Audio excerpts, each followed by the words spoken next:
26 days have passed since over 200 young men made their way to Palm Springs, California, and in the blink of an eye, we have made our way to the PSCL Championship Tournament here in Palm Springs. The opening round today featuring the Colonials and the Bombers, the 2-seed and the 5-seed out of the South Division, as they get ready to embark on a playoff journey where anything can happen.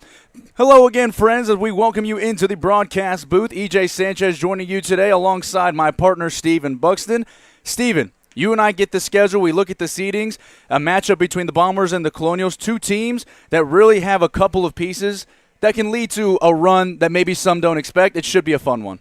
Yeah, and going as far as unexpected, you could throw that right onto the Bombers, who they had a tough regular season. Let's not beat around the bush, just 4 wins, but it doesn't matter. Everyone makes the playoffs, so it just matters about getting hot at the right time. And who better to turn to than their all-star Joe Thornton on the mound. 18 and a third innings pitched, just 14 runs, 14 runs, 12 earned, a 3.17 ERA. He's been fantastic for them all year. He threw a scoreless inning to start the PSCL All-Star game.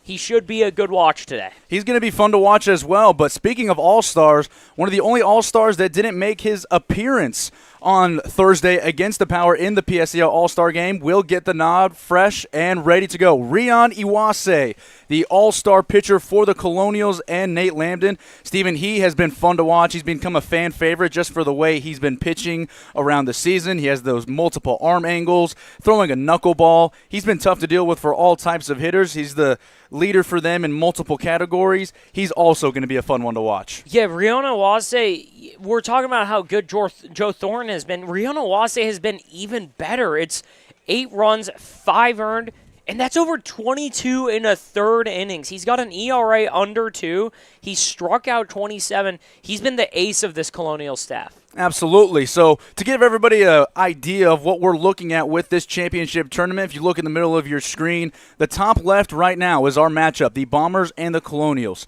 Today also on the backfield, we have the Haymakers taking on the A's.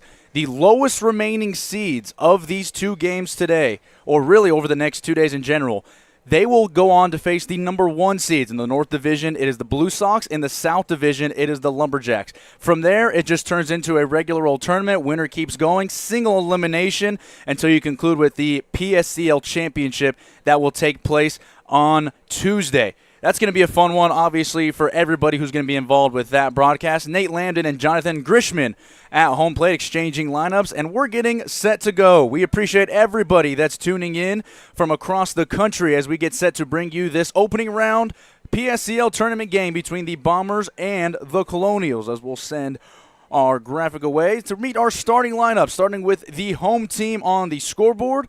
From left to right in the outfield, Joe Conti, Haruta Endo, and Thomas Correa will be in the outfield. Ramon Macias, Ray Avila manning the left side of the infield. Tino Zaya, Justin Verna at second and first base. Trinity Beelan, the All-Star, will do the catching. And as we mentioned, Rion Iwase will be on the bump for Nate Lambden. We'll get to meet the visiting lineup, starting with the also All-Star, Reese Vassar. He'll lead things off and play short. Joe LeCarry will bat second and man center field. The first baseman, Charlie Wooten, will bat third. Joe Thornton's going to hit for himself out of that cleanup spot. Daniel Jenkins, the left fielder, will bat fifth. Bobby Irving, another all-star for Jonathan Grishman. He will bat sixth and do the catching. The second baseman, Harry Kullick, will bat eighth. Michael Carlin will play third base. Asher Friedman will round things out and play right field.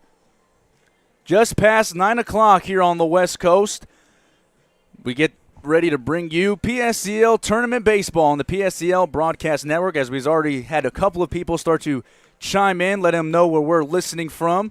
Of course, that's our main goal around here, Stephen, making sure everybody can support from a distance.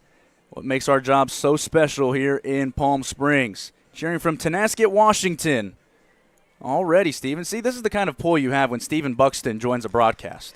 You know, I don't know if it's the pull I have or it's the Hall of Famer EJ Sanchez being on a call.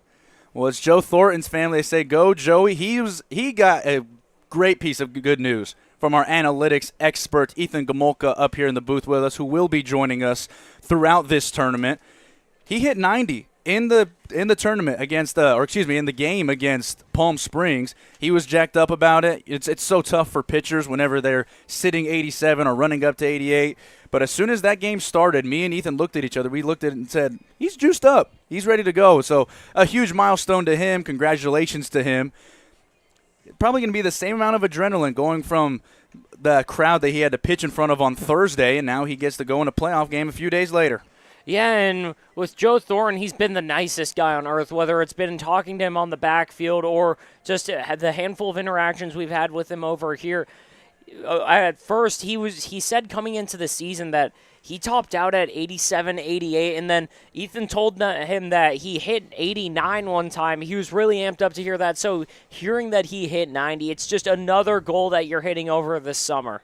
Kate Russell listening in Hobsonsville, Kentucky, cheering for Bobby Irving, and Tessa Avila rooting for the Colonials from Pacific Grove, California. Sherry Watson also joining us from Missouri. Thank you so much to our early audience. First pitch will come at 9:03 Pacific time. Rian Owase will stay in the stretch from the first base side of the rubber, deliver his first pitch, and the playoffs are underway in Palm Springs. First pitch misses high and away to Trinity Beeland. And Reese Vassar, as we said, will lead things off. He had a hit in the All-Star game on Thursday. He's in from the right side. His second pitch also is low. John DeCesar will be calling balls and strikes for us today. He was a part of the All-Star crew as he was at second base for the Power and the All-Stars on Thursday. 2-0 early to Reese Vassar. Next pitch from Owase. Swung on and sent into right field. It's dying right in front of the right fielder, Carrillo, and it'll drop down for a base hit. Reese Vassar doing what Reese Vassar honestly has done a lot of the time, Stephen. He leads the league in leadoff base hits. He adds another one there. Yeah, Reese Vassar, he plays a solid second base, plays solid defense up the middle in general, but the key is that 367 batting average. He's a top-of-the-lineup bat for the Bombers, and he's always able to get him going. Not a cloud in the sky, and another beautiful day in sunny Palm Springs. Owase set at the belt, now brings it up to his chest, delivers his first pitch, and this one's lined into right field by Joe Licari. Back-to-back base hits. Carrillo up with it. He gets it back in. First pitch swing. The Bombers are cooking in the first inning. EJ, you can't get off to a better start than that. Back-to-back singles, and Licari just takes a fastball down and away and doesn't do too much with it. He sticks the bat head out and throws it out into right field. Michael Polk certainly happy from Meridian, Idaho. Joe Licari, 1-for-1 early on. Charlie Wooten, the left-handed hitting first baseman, steps in with a slightly open stance. Owase trying to get out of trouble in the first. First pitch to Wooten catches the outside corner for a strike. Outfield shifted slightly to the pull side for the left-handed hitting Wooten. The center fielder Endo playing a couple steps to his left of the 400 sign in center field. Wooten takes an off-speed pitch on the outside corner. This one falls out of the zone. It's 1-1. This Bombers team 4-14 this season. As you said in our opening, though, Steven, everything goes out the window once you hit the playoffs. They'll check on the runner at second, and Vassar, not back in plenty of time. Ray Avila was there. Yeah, Charlie Wooten out of Oklahoma Wesleyan looking to get things going with the bat. Had a tough stretch to end the season. 1 hit in his last 5 games. With the white sleeve and his white batting gloves to match and his black bat. As he swings through this one, sends it down the third base line and out of play. 1-2. Joe Thornton waits on deck. Rian Owase looking for his first out. Back-to-back singles from Reese Vassar and Joe Licari to open up the ball game. 1-2 from Owase. In the dirt, blocked by Beeland. But Beeland did have a heck of a day blocking the ball in that All-Star game, and he's just continued it here today. Yeah, and the even more impressive part is the fact that Beeland didn't catch any of his guys. He was thrown out, and as the All-Star game goes, you get almost a new pitcher every inning, and it's really hard to make those adjustments on the fly. 2-2, sidearm delivered from Owase, poked into shallow left field. Not able to make the running catches. Avila, they'll still have time to get Vassar at third. And now Avila a little slow to get up. That's a tough play all the way around, Stephen, because you have to see that down if you're the runner. And there was still enough time for Conti to wisely find the ball and deliver to third for at least an out. Yeah, I mean, you see the fielder going after it, and the ball just made it over his glove. So as Vassar, you can't really do anything there. You're stuck because if you go and he somehow catches it, you're hung out to dry anyways. So right there, it's just a really tough spot. And once that ball falls, if it doesn't get away at all, you're out either way. There's nothing you can do there. So no fault of Reese Vassar. Runners will stay at first and second with new runners, with Licari now at second and Wooten at first. Joe Thornton, an exaggerated open stance from the left side, takes a fastball in the outside corner for a strike. Thornton looking to help his own cause early. This isn't uncharted territory. We've seen Jonathan Grishman trust his pitcher to also produce with a bat this season. There it is. He lines it into left field. Grishman quickly throws up a stop sign at third for Licari. But the bases are loaded. The fourth hit of the inning for the Bombers. Daniel Jenkins looks to do some damage. Yeah, what a start for the Bombers. And if I'm on the Colonials, if I'm Trinity Beland, I'm taking a visit to the mound, talking to Iwase, because you got to just change up the mindset, try and get some sort of different approach going, or even just, kind of mix things up, kind of stop whatever's going on up there. Make sure he knows you're fine. It's been 4 soft hit balls. You're a double play away from getting out of the inning. You have a guy that won't expand the zone too much. Daniel Jenkins leading the team in walks with 13. First pitch from Iwase, swung on and missed. Well ahead of the breaking ball from Iwase. Something I noticed right now, Stephen, is it seems like the Bombers aren't taking those big hacks. They really have cut down their swings, and it's what you have to do against a pitcher like Iwase who relies on deception. 0-1 is lined into right center field for a base hit. 2 runs are going to come across. Joe Thornton thinking about 3. He'll get there easily. 2 RBI single for Daniel Jenkins, and the Bombers strike first in the first inning. It's 2-0.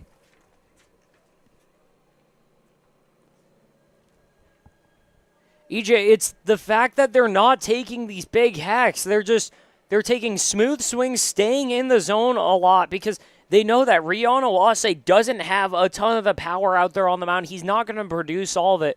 So you're not going to hit balls to the wall off of him. You just got to – it's basically death by a million cuts. You got to just put single, and slap the ball around. Just get it over the infielders and make the Colonials work on defense. First pitch to Bobby Irving is in the dirt for a ball.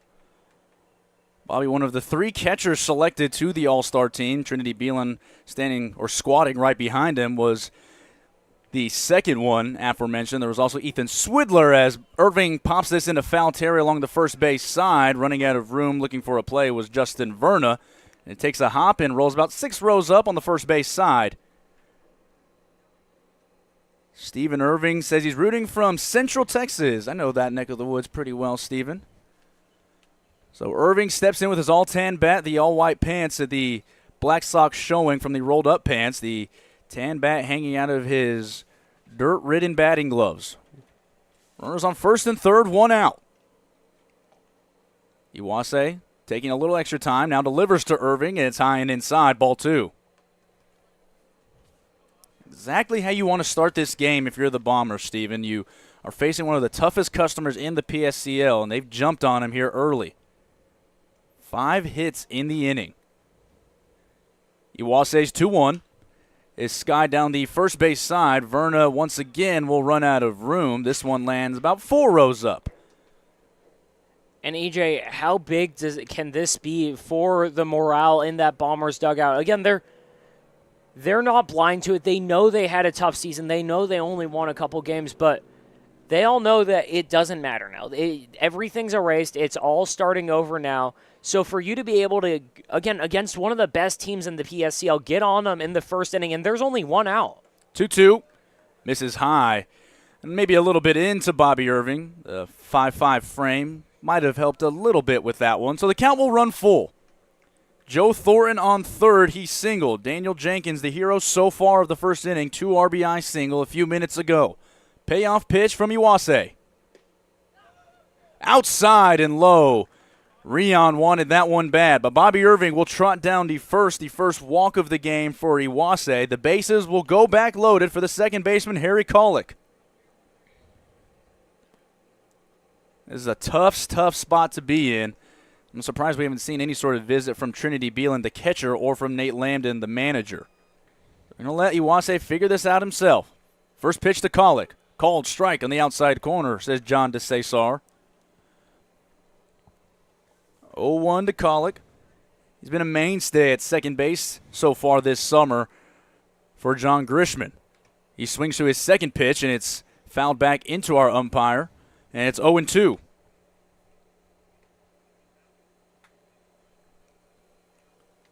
Iwase hunting a strikeout. He doesn't have a ton this season.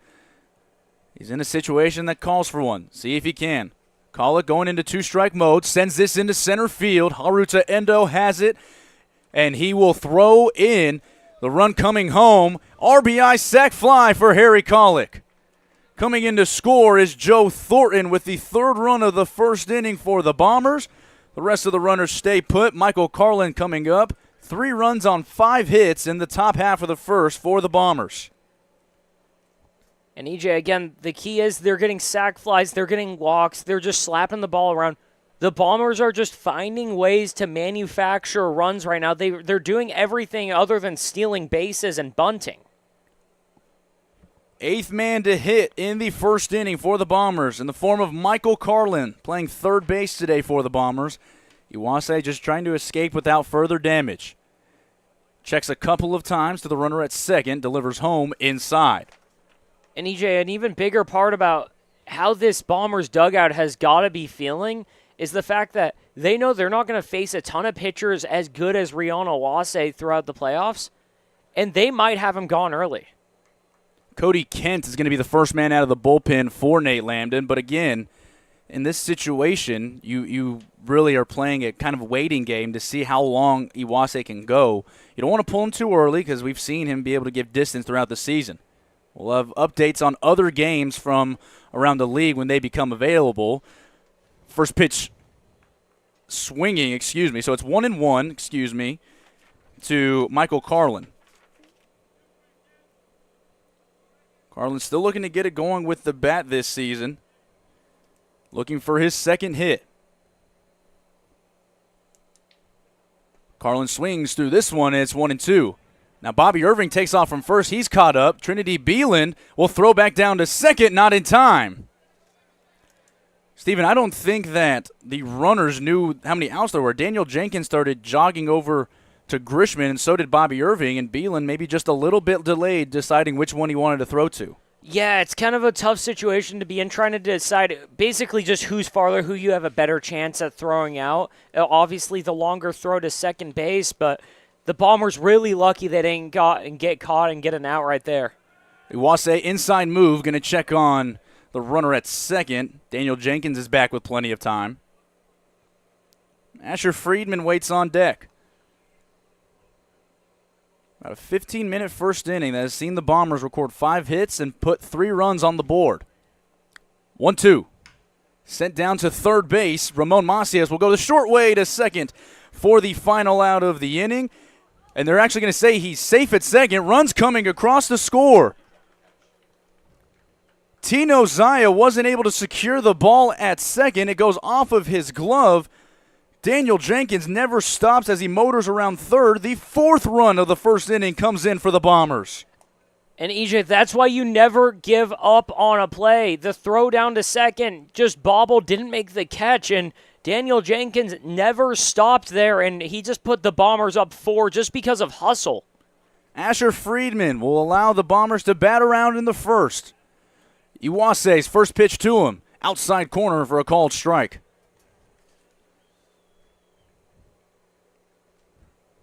Friedman batting 138 this season. Again, a whole new season. He sends this one to shallow right field. It's actually going to stay in the infield. Justin Verna is under it. He secures this one for the final out of a top of the first inning that saw the Bombers put up 4 runs on 5 hits. A couple of men left on, but they bat around. See how the Colonials respond when we return on the PSCL Broadcast Network.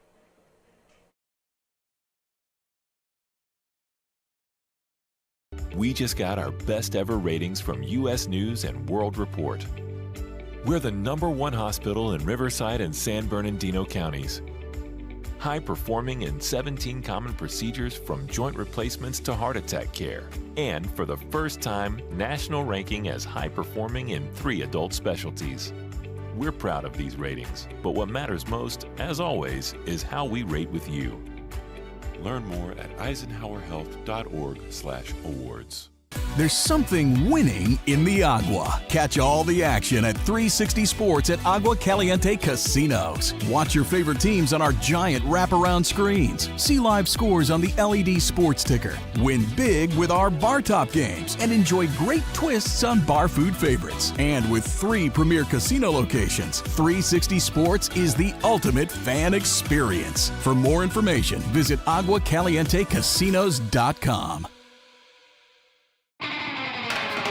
Whenever you find yourself hungry for something real, simple, and true, we're here for you. That's what a hamburger's all about. Try our big, beautiful all-day menu with more than 70 delicious dishes and our award-winning 3-course brunch for only $29.99. At Palm Springs' most popular restaurant, there's always a party at Lulu.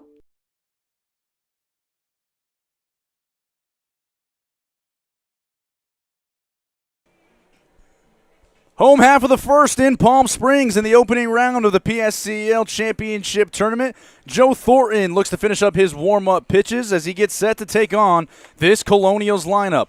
Once again, to give it to you, leading things off will be Haruta Endo. He'll be followed by Ray Avila, Max Duckweiler, the 4-5-6 men, Trinity Beeland, Brooks Walker, and Tino Zaya.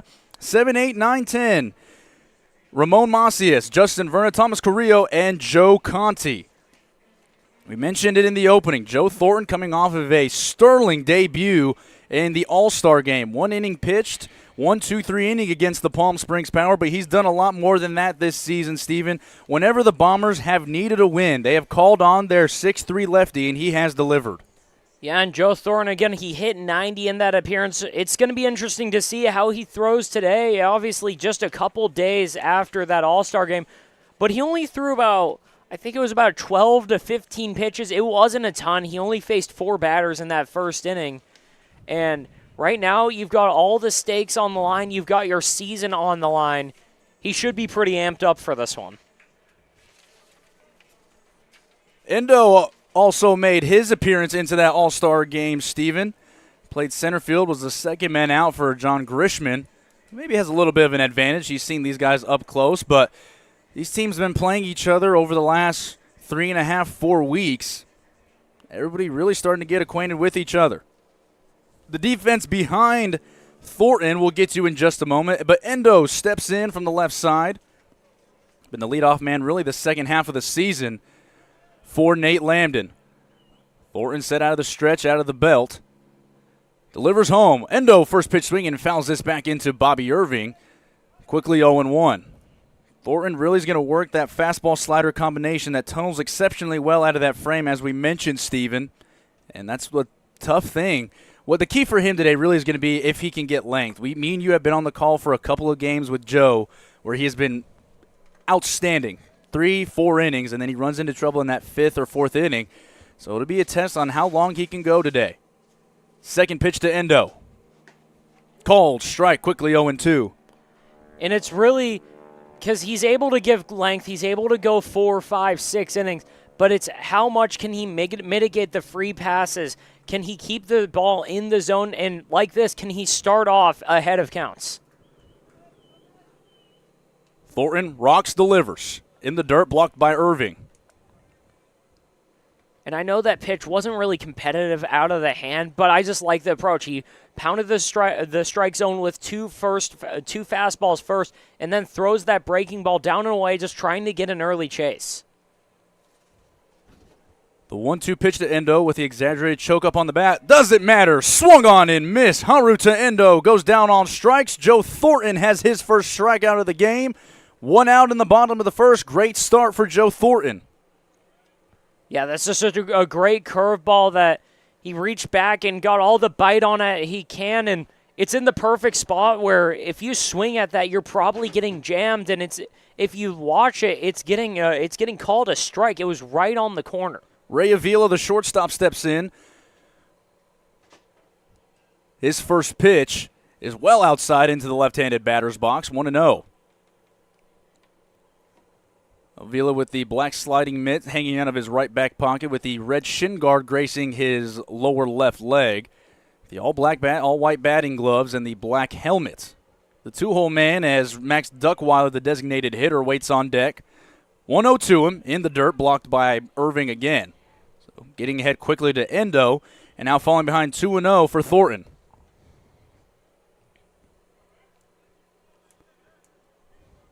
The palm trees gracing the background of Palm Springs Stadium has been one of the best views you can imagine in summer baseball throughout the year.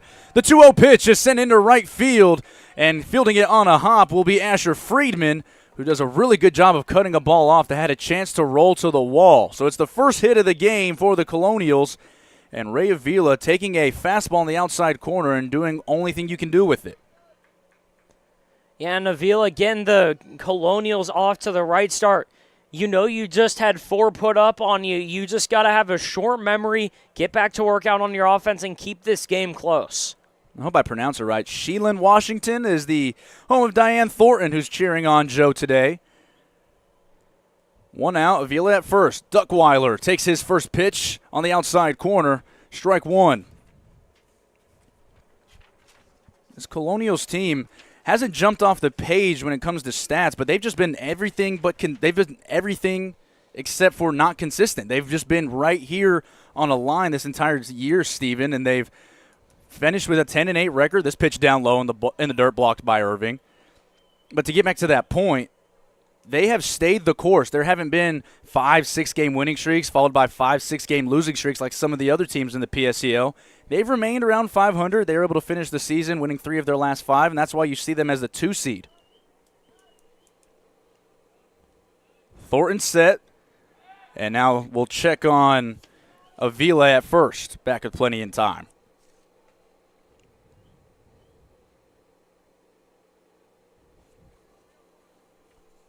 Trinity Beelan will wait on deck. Double play Def playing up the middle right now. Playing down the line at third. This one tapped to Colic at second. Could be 2. On to Vassar for 1. On to Wooten. 4-6-3 double play. Unconventional 1-2-3 inning for Joe Thornton, but he gets out of it unscathed. No runs on 1 hit, no errors, no man left on. We've played 4-0 Bombers in the opening round of the PSCL playoffs. We'll be back on the PSCL Broadcast Network.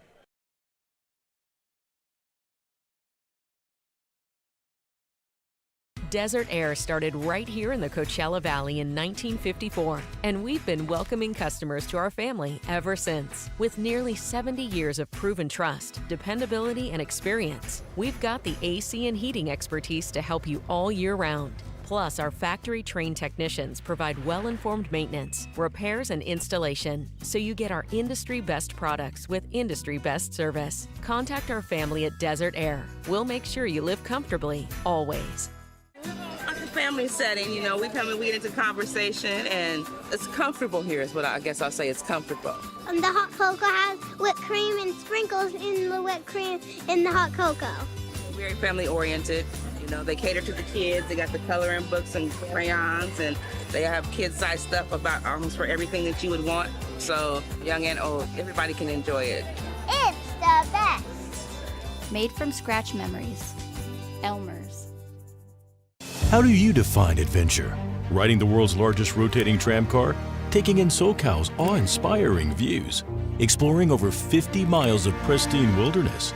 Enjoying casual or fine dining at 8,500 feet? Discovering our history? Experiencing our scenic trails? Getting that perfect souvenir? Whatever your adventure, you'll find it at the Palm Springs Aerial Tramway. Adventure at its peak.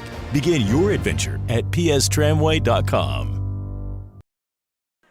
Top of the second in Palm Springs, the Bombers quickly getting out to a 4-0 lead, and that's where we find ourselves in the second inning.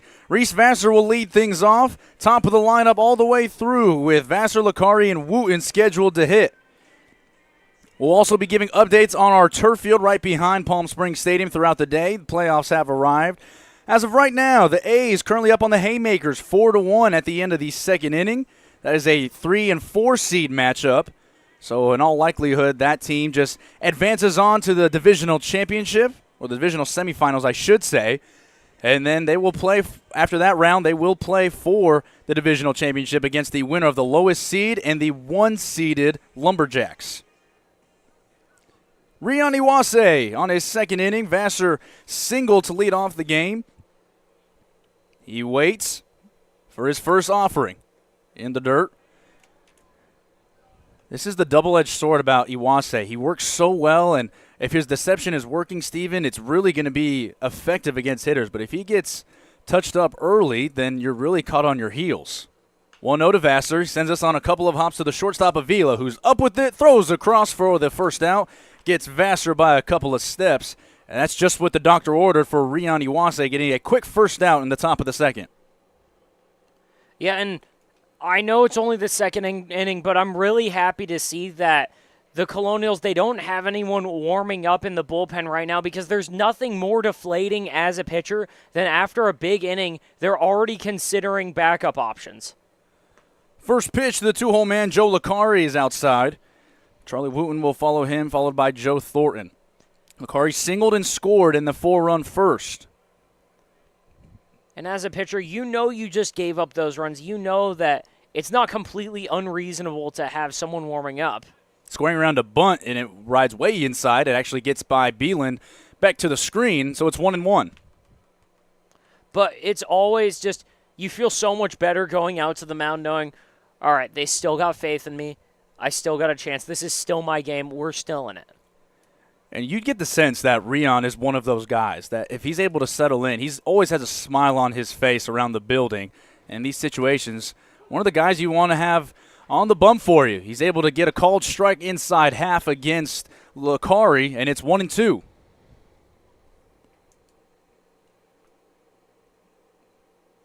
Iwase deliberate in his check now. Now comes set. The offering to Licari. Sent once again to the shortstop Avila, who's up with it on a couple of hops. High throw, and it's not going to be in time. Ray Avila had plenty of time to deliver over to first. It was a little high. Justin Verna couldn't get his foot down. The ball also popped out of his glove. The second error on the Colonials, and Charlie Wooten will have a base runner in his second trip. Also, we apologize to Joe's family, Shalon, as we've heard from Washington, where a lot of Joe's family is from. It's where he plays his college baseball.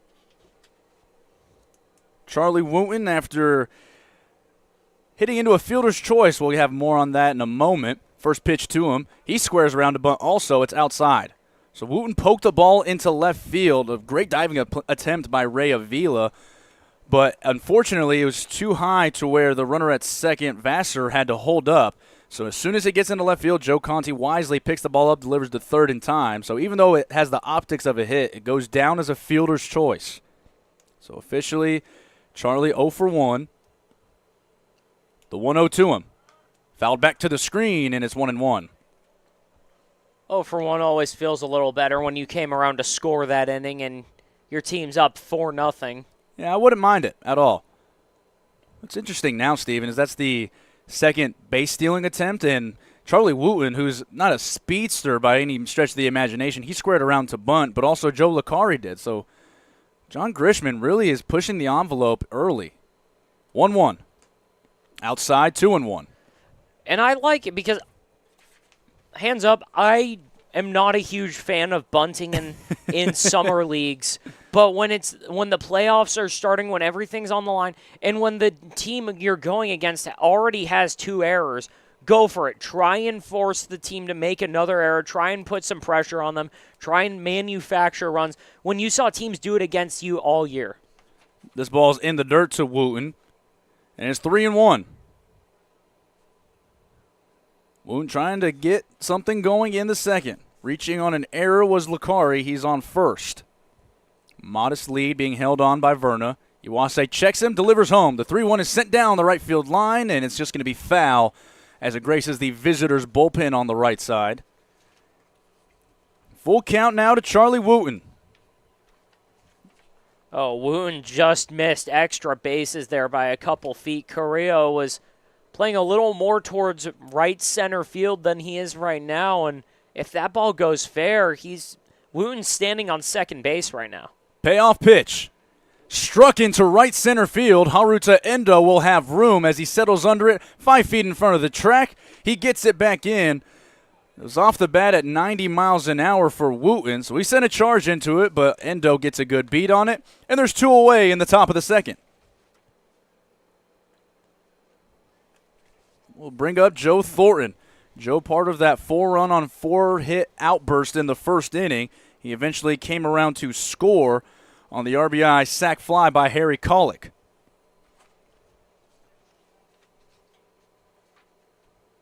Joe takes the first pitch low, 1-0.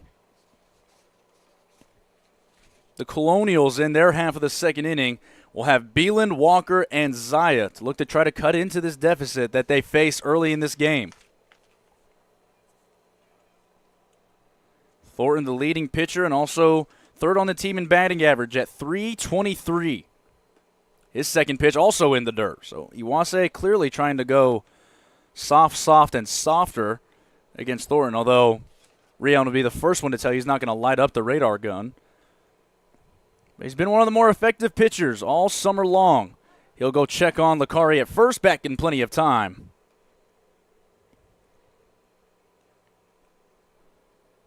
Stephen, you really love to see that as the summer has progressed, more parents are starting to make it out to the ball game. You're starting to get a little more of a crowd for these kids, and I'm sure towards the end of the summer, the parents missing them as well. In the dirt, ball 3.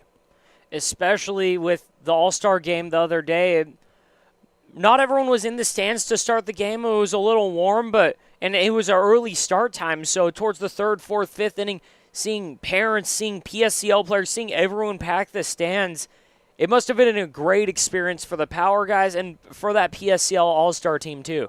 3-0. Sent on a line to second base. It's a base hit. Joe Thornton, 3-0, swinging. Holding up at second base wisely is Licari. I was going to make a comment about it, Steven. In this situation, arguably your best hitter to the plate, I did not think there would be an automatic 3-0 take. Joe Thornton proves it by just taking a vicious hack off the bat at 99 miles an hour. And there's runners on first and second with 2 outs, and Nate Lambden's going to take a visit. And I'm surprised that Rion Owase threw something that got that much of the plate. It was a breaking ball low and basically split the plate. I mean, it was right in Joe Thornton's wheelhouse. I thought he was going to try and be a little more fine, work the corners right there because you're already behind 3-0. Worst case scenario, you've got a guy on first base and there's a force out everywhere. Well, since we have some time, once again, we'll show, if you weren't joining us in the opening, this is how the tournament is going to look. Right now you see in the top left corner, the Bombers and the Colonials. Should the Bombers win, in all likelihood, they would have a date with the Blue Sox, the champions of the Northern Division, in the next round. Also, we have the A's and the Haymakers going on the backfield right now. The A's leading that one 4-1 in the third. But this is how things are going to go. The championship slated for Tuesday morning. As the meeting with Nate Lambden on the mound is over, we're back to baseball. 2 outs, top of the second. Licari reached on an error from Avila. As you just saw, Joe Thornton singled. Daniel Jenkins, so far the hero, had a 2 RBI single in that 4-run first. His second at-bat against Iwase. As Iwase checks on Licari at second, delivers home. Called breaking ball, outside corner, 0-1. Iwase will mix up his arm angles, his timings, his looks, and his pitches probably better than anybody in the league. Next pitch. Sent into right center field. This is going to get down for another base hit. Daniel Jenkins has 3 RBIs. Motoring to third is Joe Thornton. 5-0 Bombers in the second. Have a day already, Mr. Daniel Jenkins. EJ, what a start for the Bombers. Again, they've seen teams get ahead and not let off the gas all year, and right here, they're able to put up 4 in the first, and right as Rian Owase and the Colonials thought they had a chance of getting an out, thought they had a force out everywhere, Daniel Jenkins with the 3rd RBI in just an inning and 2/3. Bobby Irving with runners on the corner. First pitch swinging, sends it down the first base line. Verna giving chase. It'll land right in front of the bullpen and out of play. Bobby Irving tied for 3rd on the team in hits. He has 10 as they'll let Zaya and Verna retreat back to their positions. Cody Kent now warming in the visiting bullpen, or the home bullpen. Kent, as we were told by Nate Lambden, would be the first man out of the bullpen. 0-1 sidearm delivery. Taking off and stealing second is Daniel Jenkins. So you take the force at second away. And now even more trouble for Owase to work on with a runner to his back. Owase set with the 1-1. Irving awaits. Here it comes. Just misses upstairs. Not the first time today that Irving has taken advantage of his smaller strike zone. Irving with his pants rolled up and the gray shin guard gracing his left leg. 2-1. Swung on and missed. Owase goes to the fastball with a little extra juice on it. It's 2-2.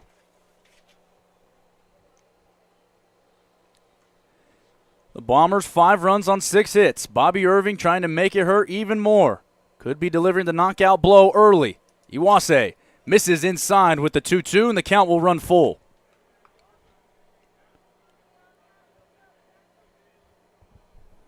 Harry Kollick waits on deck. There is a base open.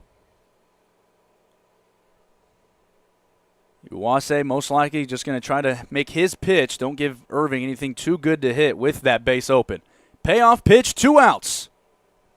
Swung on and missed. Huge strikeout for Rian Owase.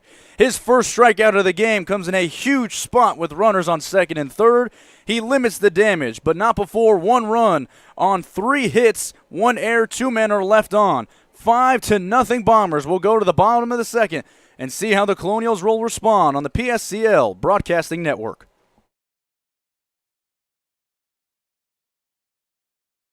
Outdoor living in the Coachella Valley is spectacular, and Tessera is the premier builder of outdoor living spaces in the desert. Nobody does it better than Tessera. From one end of this valley to the other, from Palm Springs to Rancho Mirage, Palm Desert, to Indio and La Quinta. For 35 years, we've created the ultimate in outdoor living, landscaping, pools, and patios, so you and your family can enjoy each other. Live well. Live Tessera. Whether you're building, landscaping, renovating, refreshing, or simply researching, rent the right size tools for your size jobs. In store, online, or in app at Sunbelt Rentals, where tools rule.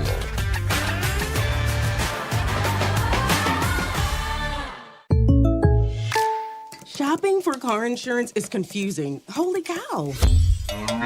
Great. Now we have a cow in our kitchen. Why did you say that? Because I don't know what coverage to choose. So just say the State Farm jingle. A State Farm agent can go over all your options with you and help choose coverage that meets your needs. Dude, cow, could you move? Like a good neighbor, State Farm is there.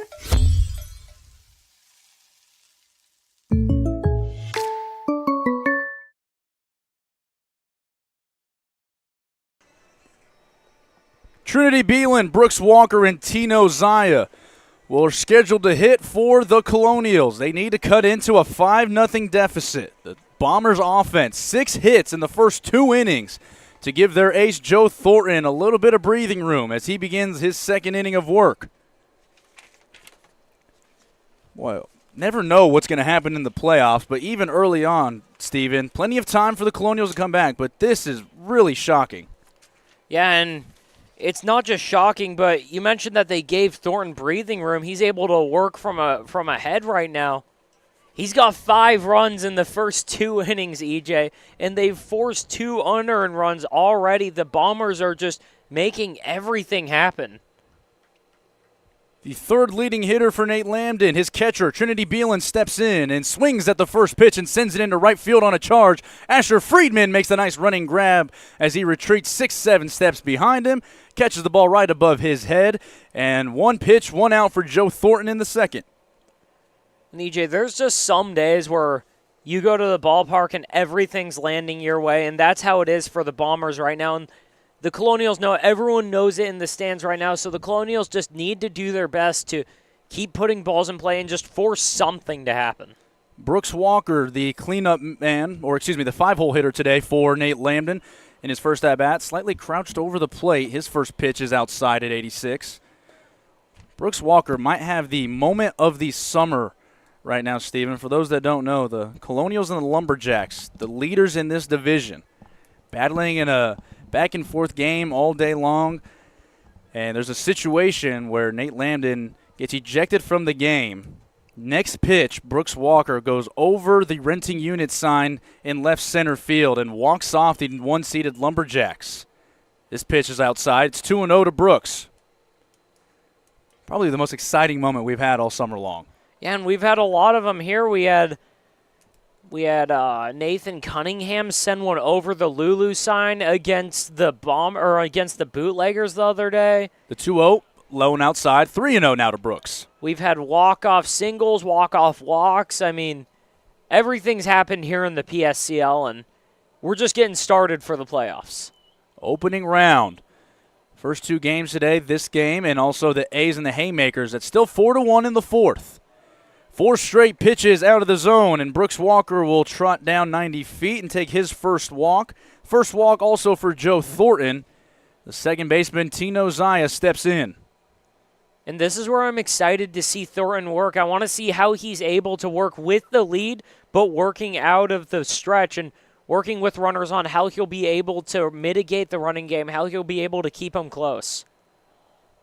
Left on left, Zaya swings at the first pitch to first base. Wooten will go to second for one, and the tag is going to be applied anyway by Vassar. So the out is recorded at second, but funny enough, you see Wooten and Vassar kind of talking to each other right now. I don't know why Vassar tagged him. I don't know why exactly, unless he didn't really have a feel for where the base is. I couldn't tell if his foot was on the bag or not.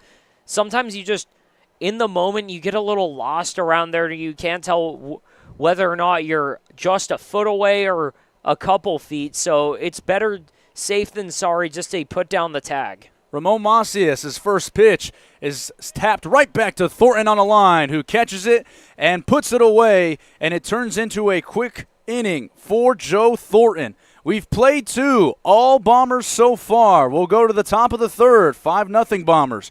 All right, here on the PSCL Broadcasting Network.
Ready?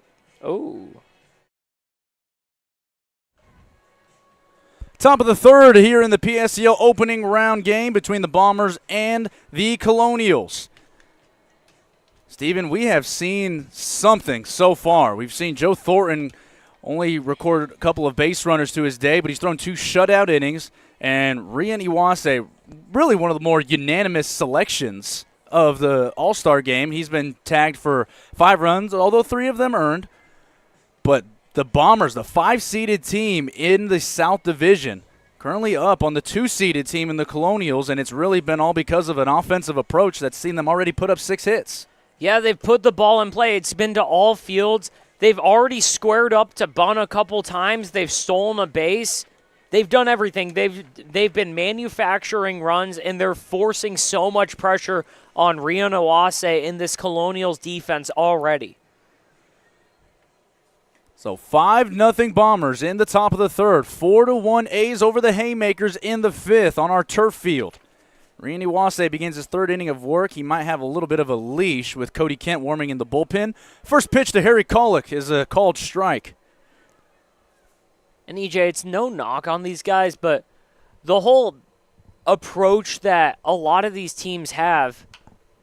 Colick taps this on a couple of hops to Macias, the third baseman. He throws across and is able to beat Colick by a couple of steps. Iwase is able to get his first out of the third. Michael Carlin stepping in, but back to what you were saying, Stephen. So the whole approach that a lot of these teams have is the same approach as a lot of high school teams have. What my high school team had with a lot of guys who just slap the ball around. They're not going to go for home runs. They're not going to go for extra bases because, well, my team just didn't have any pop. These guys have the pop, but the field's so big. This ball is lined into left field, and Michael Carlin is on for the second time today. He sends a shot into left. All 3 innings where the Bombers have had a base runner now. Asher Friedman stepping to the plate. A ball off the bat at 85. And with that field being so big, the more balls you put on play, the more you force the outfielders to work. This one's bunted right back to Iwase, who delivers to second. They get the lead runner on to first. Not in time. Beat it by a step. Boy, a great job of fielding his position by Rian Iwase. He's able to record the second out. He takes Michael Carlin off the base paths. And we're back to the top of the order. Reese Vassar singled in the first, grounded out to short in the second.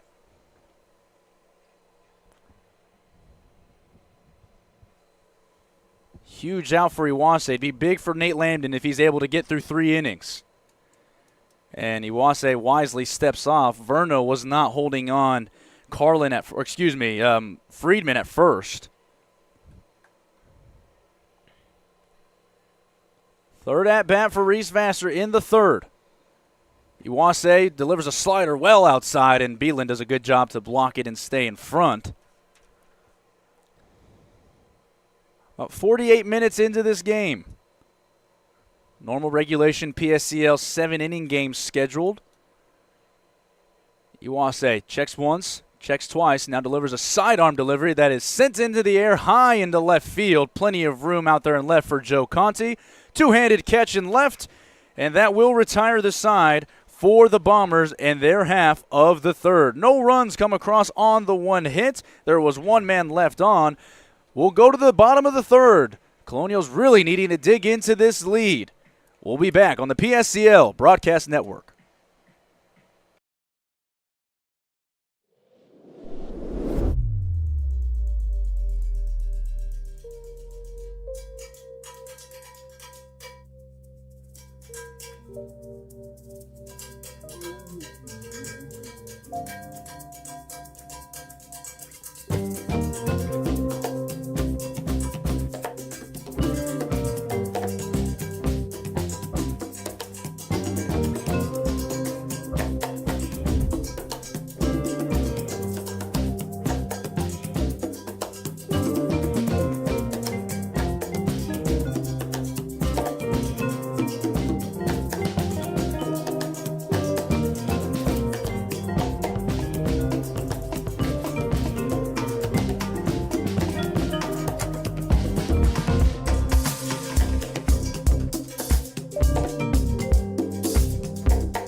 Yeah.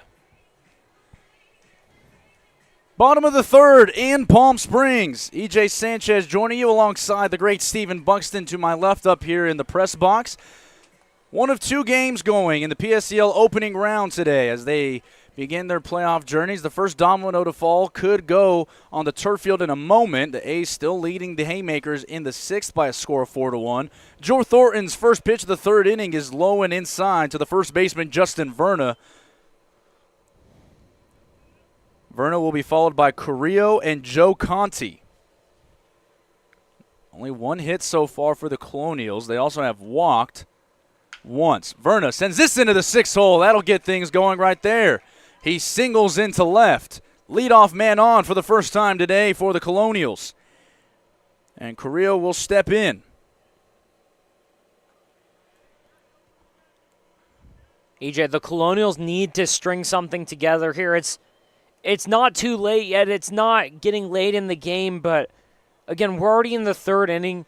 They need to put some sort of pressure. They need to really just make Joe Thornton sweat a little bit because every time he's got somebody on, it's been a really quick end to the inning. Last time out, he walked Brooks Walker, then that 3-6, what could have been a double play.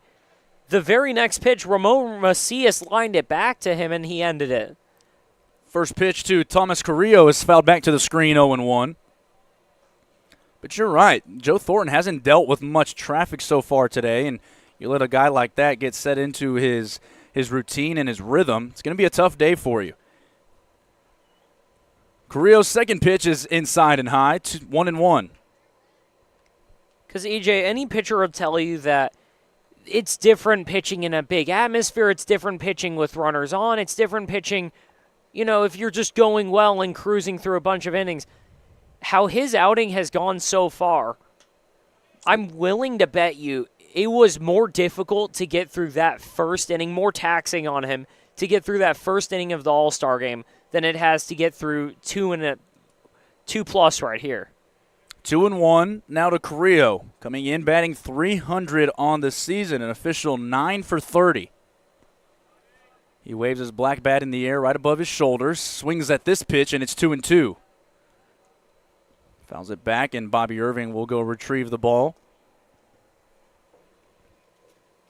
Once again, a Colonials team that was easily one of the more consistent teams in the PSCL throughout the season. That's why they finished at 10-8 and as a 2 seed, but right now they're in a tough hole to be in against the 5-seeded team in the Bombers that frankly didn't have much luck go their way throughout the season, but they've jumped out. 2-2 in the dirt, blocked by Irving. He's able to keep it as it rolls into the left-handed batter's box. The count will run full. The defense once again behind him. Jenkins, Lakari, Friedman in the outfield. From left to right in the infield is Michael Carlin, Reese Vassar, Harry Kollick, Charlie Wooten. Payoff pitch. Carrillo takes it just high, and it will be high. Verna will trot down to second. Carrillo will trot down to first. So not only the first leadoff man, first time that the Colonials have had two base runners on at the same time, and Joe Conti, the left fielder. And even more important, it's the first time they've even had a guy in scoring position. Even just a couple of runs would really go a long way in just upping the morale in the home dugout right now. First pitch to Joe Conti. Outside, missed with the fastball for Thornton.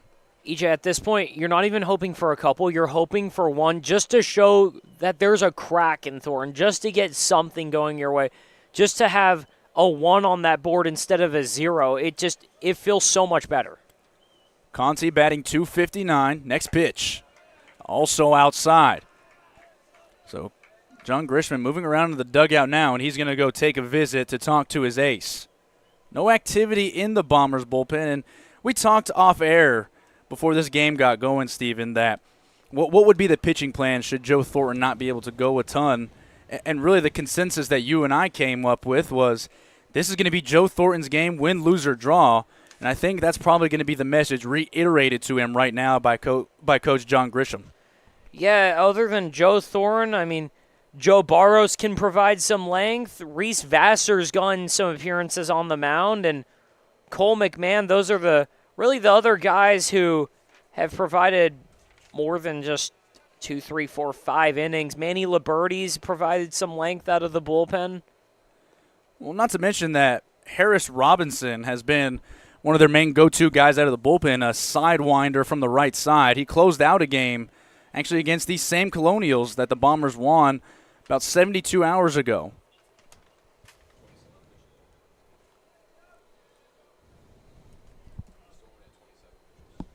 Joe Thornton working here in the third. He's only at 27 pitches. Sends this one, and it's fouled back to the screen. It's 2-1. I love the approach right there from Conzi. Out of a mound visit, you know more often than not you're going to get a strike, and he's not looking to walk. He takes a good hack, and he just comes up empty.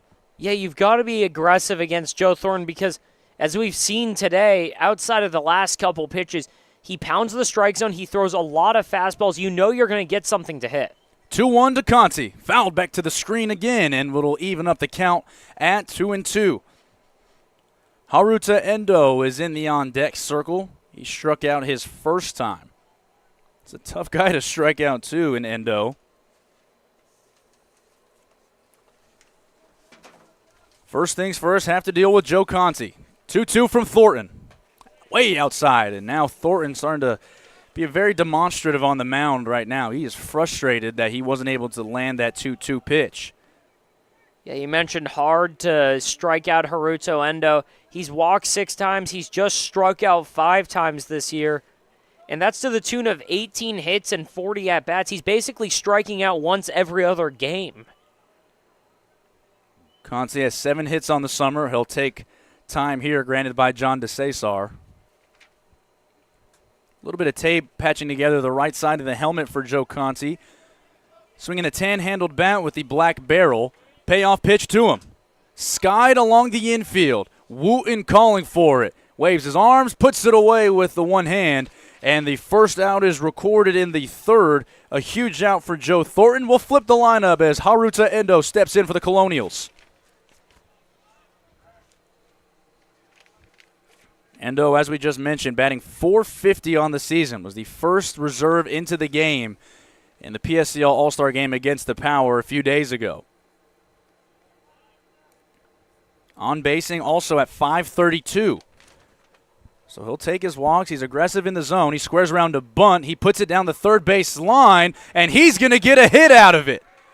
Haruta Endo surprises everybody in the building with a one-out drag bunt down the third base line. No shot for either Friedman not Friedman, Carlin at third or Thornton from the mound, and the bases are loaded now for Ray Avila.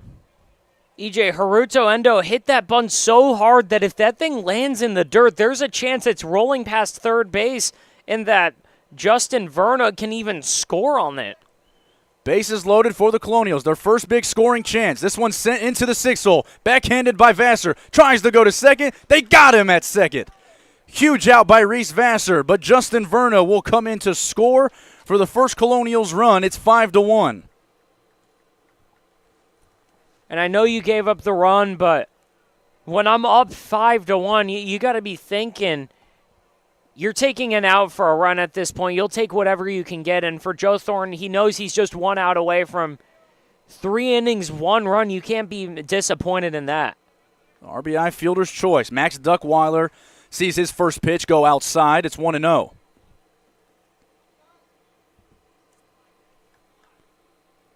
Ray Avila off of first. Thomas Carrillo off of third. Extra deep breath for Joe Thornton. They're going to check on the runner at first. Carrillo dancing off of third, and now he'll retreat back to the bag. Update on the backfield in bottom of the 5th. It's 6-1 A's now.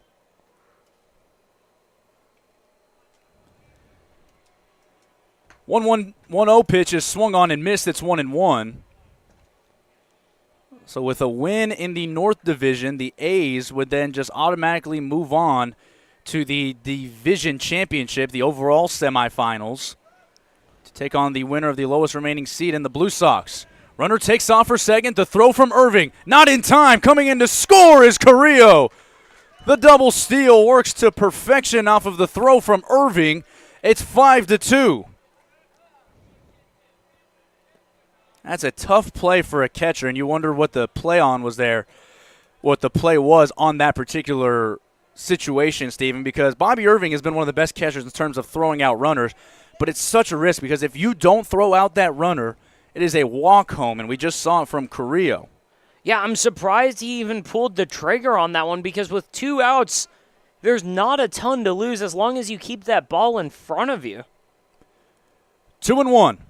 Duckweiler takes the pitch on outside corner, but it's called a ball, and into a hitter's count now. Ray Avila, 1 for 2 with an RBI, and now a stolen base to boot. The Colonials have chipped into the Bombers' lead in the bottom of the third. Avila dances off second. Thornton's 3-1, low and inside, his second walk of the inning. His third walk overall. And I like this mound visit by Bobby Irving right here. Again, Thorne's been fantastic today. He's just allowed 3 hits, just 2 runs. But, again, whether it's even something like a joke, just to get your mind off that walk, just clear the mind, get him in a fresh headspace, get him ready, because he knows he's got to force out everywhere. He's 1 pitch away from getting out of this inning. Joe Thornton is really on an unpredictable and uncharacteristic situation, to be honest with you. Only had 2 walks coming into today, as we're reminded by our analytics expert, Ethan Gomolka, and his first pitch to Trinity Beelan is outside. Trinity flew out to right to lead off the second.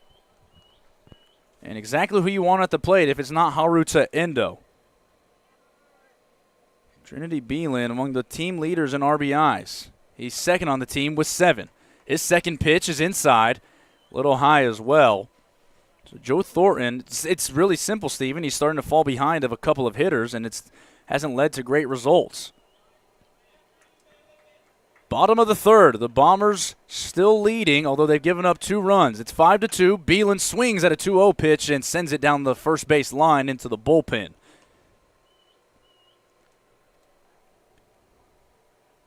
Beelan with the gray cleats that are donned just underneath the long white pants and the black sliding mitt hanging out of the right pocket with the blue helmet with the 3 gracing the back of it.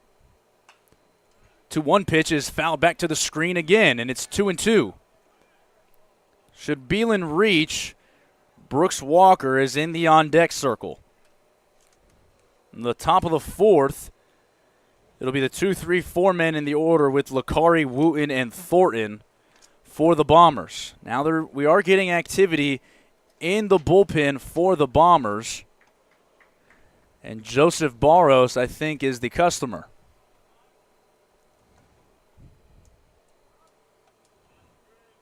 Thornton deliberate, shaking off a couple of times to Irving. Still shaking off. Now he has the sign he likes, and time is called by Beelan, and I think that's a wise timeout.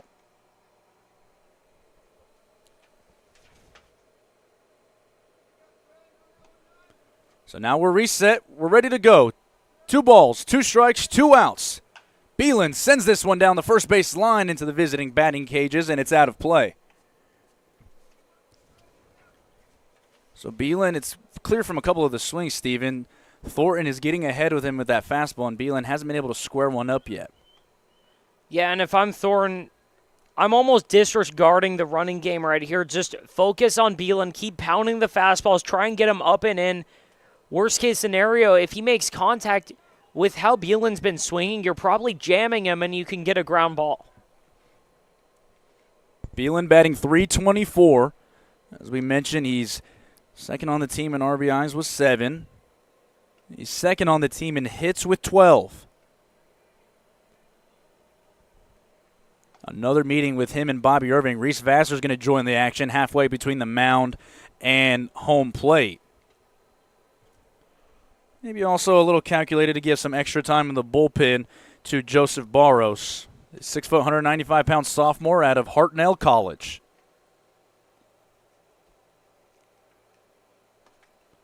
So the meeting is over. Colick pinched in the 4-hole right now up the middle, trying to hold on the runner at second, Avila.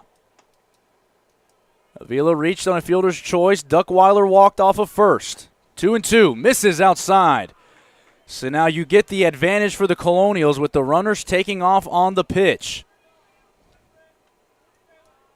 Nate Lambden sending that message out to his base runners. Wooten now comes off the bag, playing behind him at first. Deep infield, payoff pitch. Called, strike three, inside corner.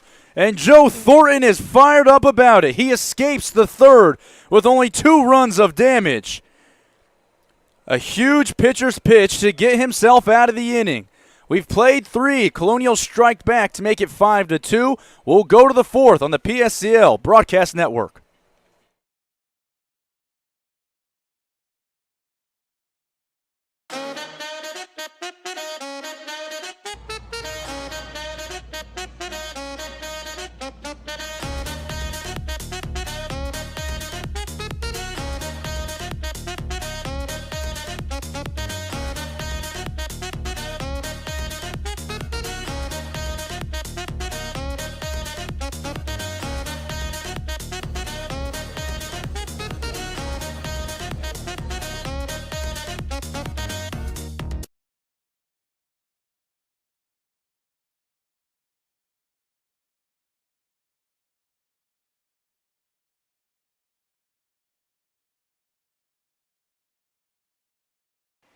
Across the Coachella Valley, you'll find our communities powered by short-term rentals. These rentals bring visitors and dollars to the region. Whether attending events, checking out the art scene, or dining at restaurants, when they spend money, we all score. The nearly $1 billion impact of short-term vacation rentals generates tax revenues that fund police, firefighters, education, and many other programs that improve our daily lives. To learn why short-term rentals are a grand slam for the home team, visit onecv.org.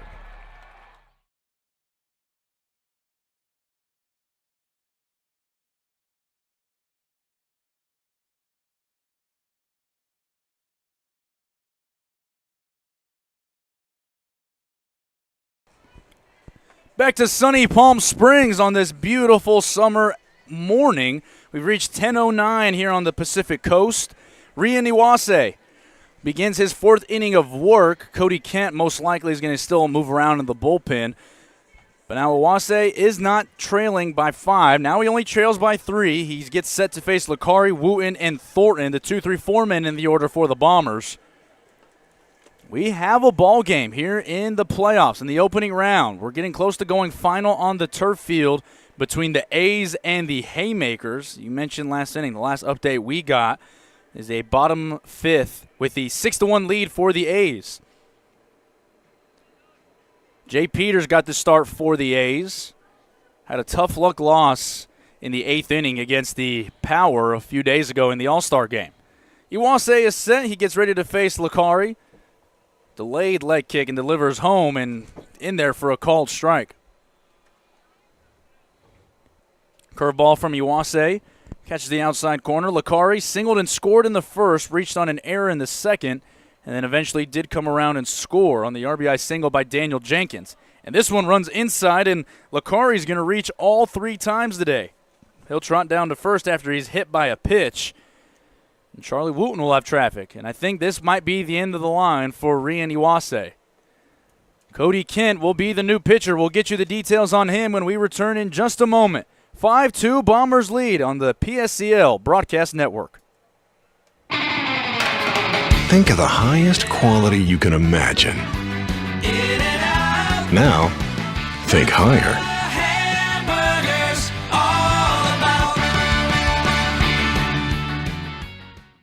Outdoor living in the Coachella Valley is spectacular, and Tessera is the premier builder of outdoor living spaces in the desert. Nobody does it better than Tessera.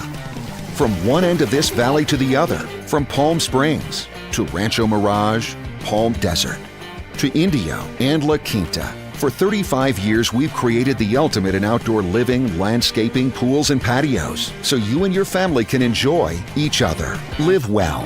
Live Tessera.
It's the new pitcher, Cody Kent, for the Colonials.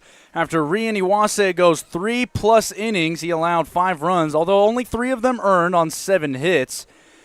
And Cody Kent will be tasked in his 6th appearance this season. He's 3-1 with a 5.01 ERA. He's pitched 23 1/3 innings. He is actually the team leader, or second on the team in innings, behind Jordan Watson.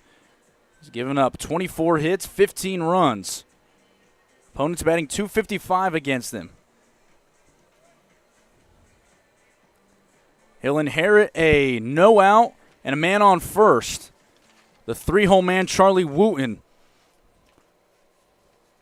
stepping into the batter's box for the Bombers. Charlie waves the bat above his helmet and swings at the first pitch and sends it into left center field. Endo and Conti calling for it. It will be Conti the one to put it away after Endo just ran past him, and it'll be the first out of the inning. First pitch, first out for Cody Kent.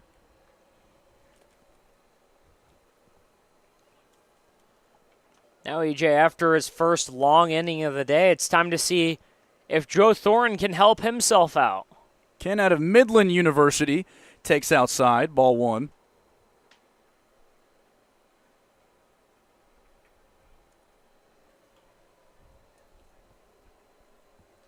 Kent's second pitch is sent right up the middle for a base hit. Off with the pitch was Lakari. He's thinking about first to third. Endo's throw to third is not in time. 3 for 3, Joe Thornton. My goodness. If 2 runs on 3 hits from the mound wasn't enough, Joe helping out his own case. He'll get courtesy ran for here. So he'll trot off the bases as we get the information on the new courtesy runner. But how about a day for Joe Thornton so far? Nathan Wilson will be the courtesy runner. So Wilson leads off of first. Lakari off of third. And who else do you want up today but Daniel Jenkins? He takes the first pitch called strike from Cody Kent. Jenkins 2 for 2 today, 3 RBIs. He's also scored a run. He has been involved with 80% of the offense today for the Bombers.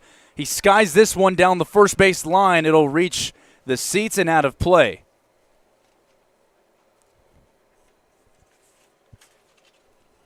Some kind of day for Daniel Jenkins, who came into today batting .192, Stephen. But it's been the theme of our broadcast so far, and you never know what's going to happen in the playoffs. Kent out of the stretch, delivers from the belt. Way high. It's going back to the screen. Coming in to score will be Lakari on the wild pitch. Going to second will be Nathan Wilson. And still a duck on the pond, though, for Jenkins. He's ahead.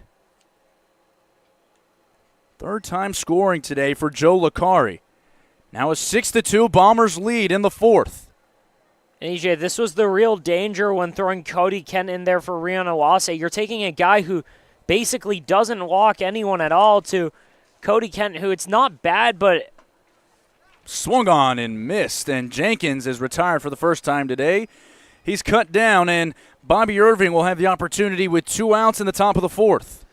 And with Kent, it's not a bad walk rate, but he's averaging just over 4 walks per 9 innings, basically a walk every other inning. But comparing that to Iwase, who, again, had just 2 coming into the game, 3 total, it's a big difference. And if the Bombers could get more wild pitches, if the Bombers could get more balls in play, this game could get away from the Colonials pretty quick. The 1-0 pitch to Bobby Irving is outside, so he takes 2 pitches low and outside. Bobby today walked in the first, struck out in the second. Still some action in the Colonials bullpen. Irving with Wilson off of second. 2-0 is taken upstairs, and it's 3-0. Jordan Watson is doing a couple of toe touches and jumps down the home bullpen on the third base side. Again, this is a single elimination tournament at this point, Stephen. You lose and you're headed home and your season's over. Bobby Irving takes 4 straight pitches out of the zone. He trots down to first. The first walk issued to Cody Kent. Including hit by pitches, it's the 3rd free pass for the Bombers. The courtesy runner coming in for Bobby Irving is Caden Egebrotten. So catcher for catcher. 2 courtesy runners on the base pass for the Bombers. Harry Kollick, the second baseman, RBI sac fly in the first, grounded out to third, sends a charge into this one into left field, sending Conti back, who retreats and puts it away for the 3rd out of the inning. But a run comes across for the Bombers. They lead it 6-2 as we go to the home half of the 4th on the PSCL Broadcasting Network.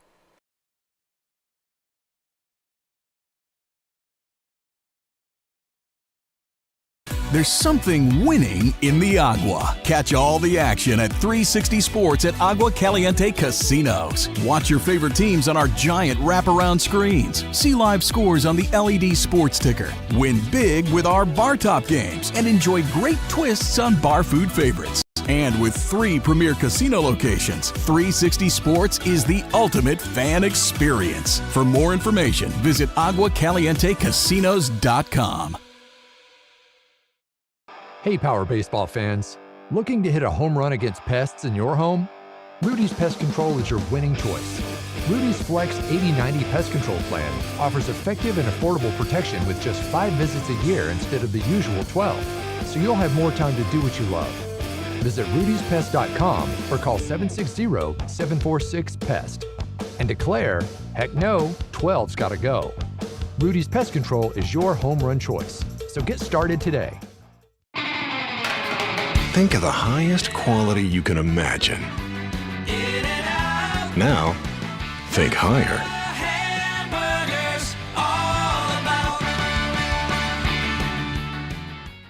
Try our big, beautiful all-day menu with more than 70 delicious dishes and our award-winning 3-course brunch for only $29.99. At Palm Springs' most popular restaurant, there's always a party at Lulu.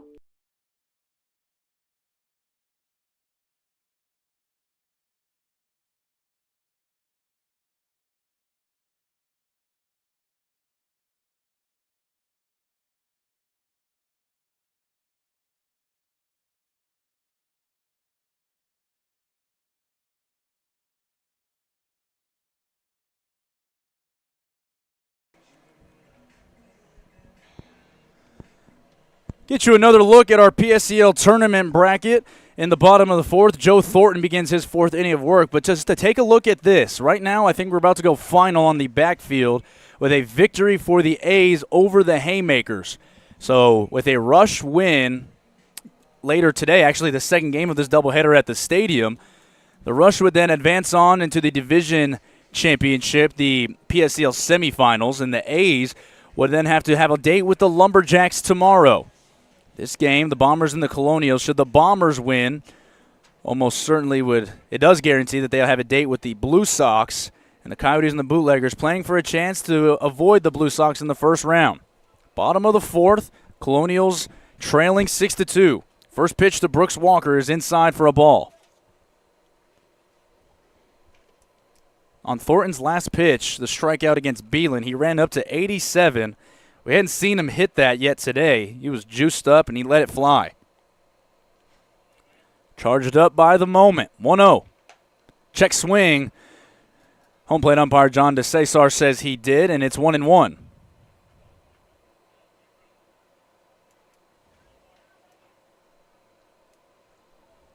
The final line for Rian Iwase, three-plus innings. Gave up 6 runs, 4 of them earned, 7 hits, 1 walk, 1 strikeout. He also did hit a batter. 1-1 from Thornton, in on the hands of Brooks Walker, and he sends this one down the first base side right into the park behind us, and it's 1-2. EJ, you mentioned Joe Thornton's efforts today, and what a better day to have your best game of the year, first 3-hit game of the year, third multi-hit game of the year. And on the mound, obviously, just 2 runs doesn't hurt the cause. Absolutely not. Joe Thornton is one of the leaders of this team, bar none. The 1-2 pitch is a breaking pitch that misses high, and we were talking about it off air, not only us two, but Ethan, who's up here with us as well. The two starting pitchers today, two of the nicest kids you will ever meet. They do not mind taking time to answer some questions for us, just talk to us. We've really enjoyed getting to know both him and Iwase. The 2-2 pitch is cut on and missed. Joe Thornton, his third strikeout of the game against one of the most feared hitters in the Colonials lineup. He has his first out of the fourth. Tino Zaya will step in, and he went upstairs at 87 again.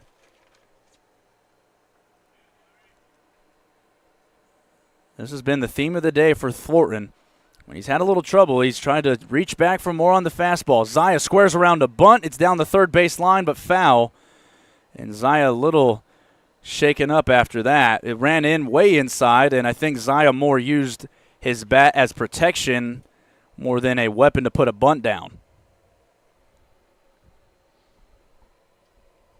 So Zaya's ready to go with his all-red helmet and the pants rolled up to just below a couple inches on the knee, exposing the black socks, and has the red helmet to go along with the black bat. 0-1. Misses outside.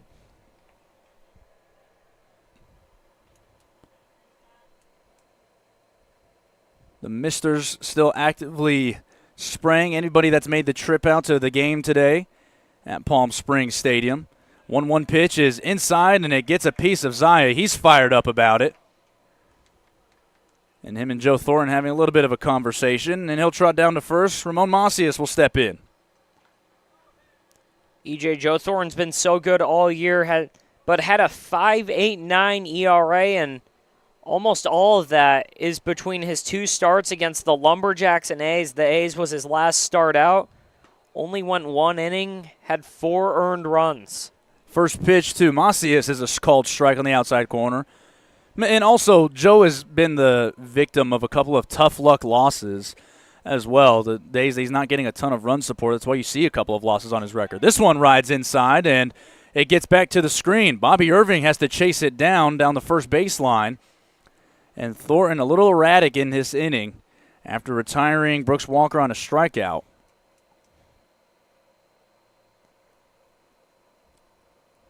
A little extra turn of the head from Macias as Zaya gets hit with a pitch, and the first 2 pitches for Thornton, one of them rides well inside and almost hits back-to-back batters. Macias out of Chico State. One of the 2-ways for Nate Lambden. Doubles as a catcher and a pitcher. 1-1, bunted right back to Thornton. Thornton fields it on one hop, delivers the first. Wooten has to get his foot back on the bag, and he does just in time by a step. So a drag bunt well ahead. Macias is retired. Justin Verna will step in with 2 outs and Tino Zaya off of third.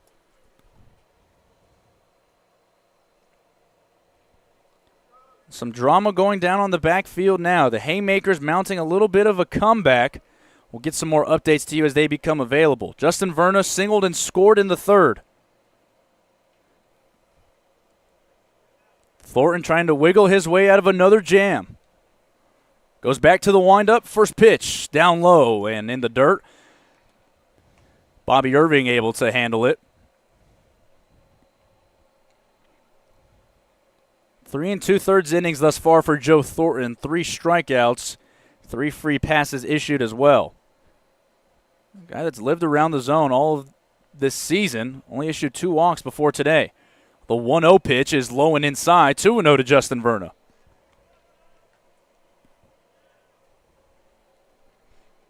Should Verna reach, Thomas Carrillo's on deck. He also scored in the 3rd inning. Verna sends this down the first base line, but foul. 8-5, top of the 6th. The A's are still ahead, but the Haymakers, in their final trip, will have the chance to tie it up. The playoff rules state there's no time limit. You'll play all 7 innings. There's a run rule after 5 innings. We're not in danger of either of those happening right now. 3-1 count to Justin Verna. Last pitch riding at 87 for Joe Thornton. Joseph Barros hasn't gone back to the bullpen. This is at least Joe Thornton's 4th inning to lose. 3-1 is tapped to the third base side, and they say it's a foul ball off the foot of Verna. And I couldn't tell because he took the bat with him, so that's usually a sign that it's a dead ball. But on the single last inning, Verna carried the bat down to first base all the way with him. Once again, appreciate everybody that's been tuning in from around the country. We've had a couple check in from Washington, supporting Joe Thornton, from Kentucky as well. Make sure to let us know where you're listening from as the day goes on. Payoff pitch, 2 outs. Called, strike 3, outside corner. Joe Thornton, 2 strikeouts in the inning. His second to finish an inning. And we've played 4 complete here in Palm Springs. The Bombers 6, the Colonials 2. We'll go to the 5th on the PSCL Broadcast Network.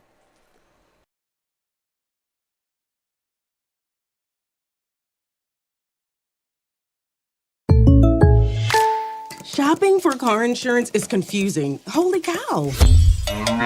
Great. Now we have a cow in our kitchen. Why did you say that? Because I don't know what coverage to choose. So just say the State Farm jingle. A State Farm agent can go over all your options with you and help choose coverage that meets your needs. Dude, cow, could you move? Like a good neighbor, State Farm is there.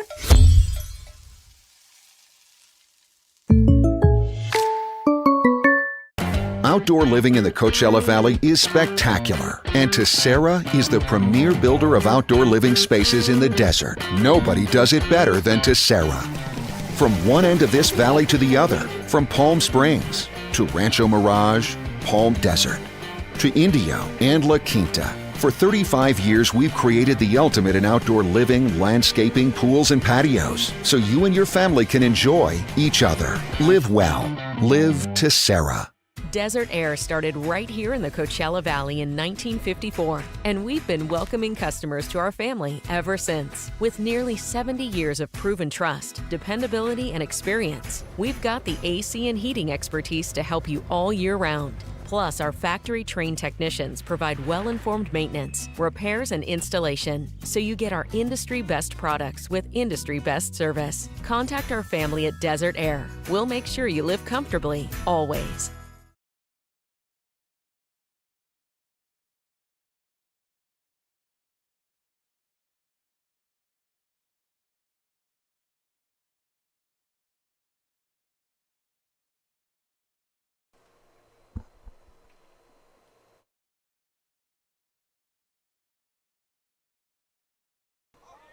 Bring you back for the top of the 5th. First pitch swinging in the top of the 5th is Michael Carlin, who skies it to right field. It's quickly put away by Carrillo in right. So 1 pitch, 1 out in the top of the 5th. It'll bring up Asher Friedman. We apologize getting back from that one break. The game on the turf field still going with a little bit of drama. The Haymakers mounting their comeback. First pitch to Asher Friedman is high and inside, ball 1. It is 8-6, still top of the 6th. Emotions flying in that game, we're told by our colleague Adam Oppenheim. The first pitch, or the first strike, is called outside. It's 1-1. This will flip the lineup. Reese Vassar gets ready for his 4th at-bat on deck. And Friedman swings through this for 1-2. Kent sitting about go ahead. Well, over on the backfield, it feels like the games over there, you're almost on top of each other, so every team hears everything because you're just closer, and it does get a little more emotional back there. This pitch is in the dirt. It'll even the count at 2-2. No activity in either bullpen right now. Kent's 2-2 is outside, and it's 3-2. As you said, Kent has been a little wild around the zone, but he was able to prevent further damage after the wild pitch last inning. 3-2 in on the hands, broken bat. It falls into center field for a base hit. The Bombers have had a base runner in every inning, and Asher Friedman is now 1 for 3. Brings up his leadoff man.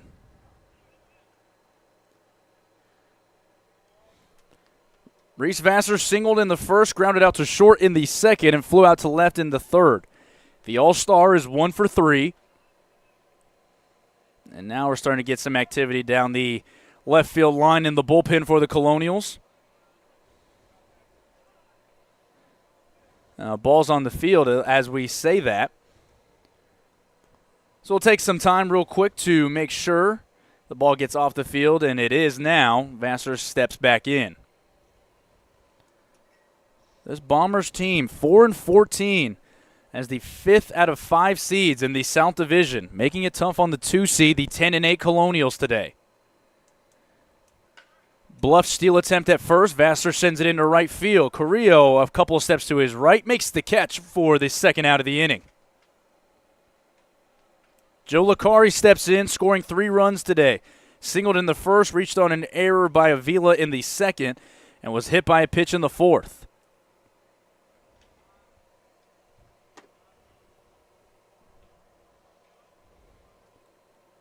Kent looking to work his second scoreless inning. The run scored last inning was still charged to Rian Iwase. First pitch, hack into left center field.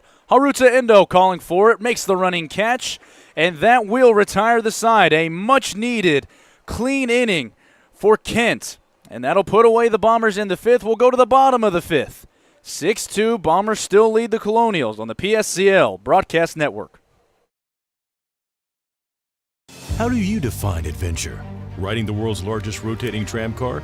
Taking in SoCal's awe-inspiring views? Exploring over 50 miles of pristine wilderness? Enjoying casual or fine dining at 8,500 feet? Discovering our history? Experiencing our scenic trails? Getting that perfect souvenir? Whatever your adventure, you'll find it at the Palm Springs Aerial Tramway. Adventure at its peak. Begin your adventure at pstramway.com. Family setting, you know, we get into conversation, and it's comfortable here is what I guess I'll say. It's comfortable. The hot cocoa has whipped cream and sprinkles in the whipped cream in the hot cocoa. Very family oriented. You know, they cater to the kids. They got the coloring books and crayons, and they have kid-sized stuff about almost for everything that you would want. So young and old, everybody can enjoy it. It's the best. Made from scratch memories. Elmer's. We just got our best ever ratings from U.S. News and World Report. We're the #1 hospital in Riverside and San Bernardino counties. High performing in 17 common procedures from joint replacements to heart attack care. And for the first time, national ranking as high performing in 3 adult specialties. We're proud of these ratings, but what matters most, as always, is how we rate with you. Learn more at eisenhowerhealth.org/awards.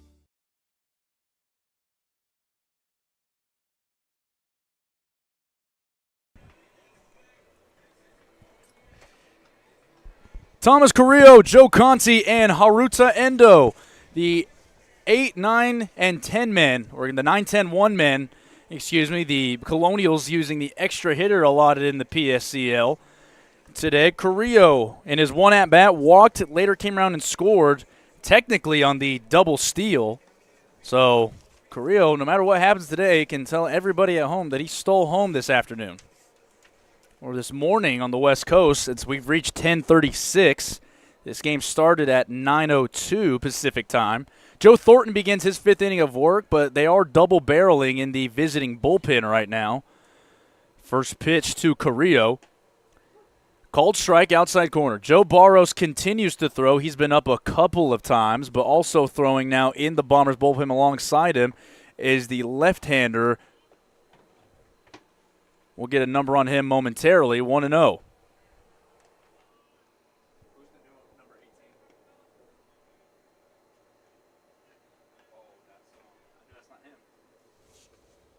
Ethan Gomolka works on getting us a number on our bullpen man in right field.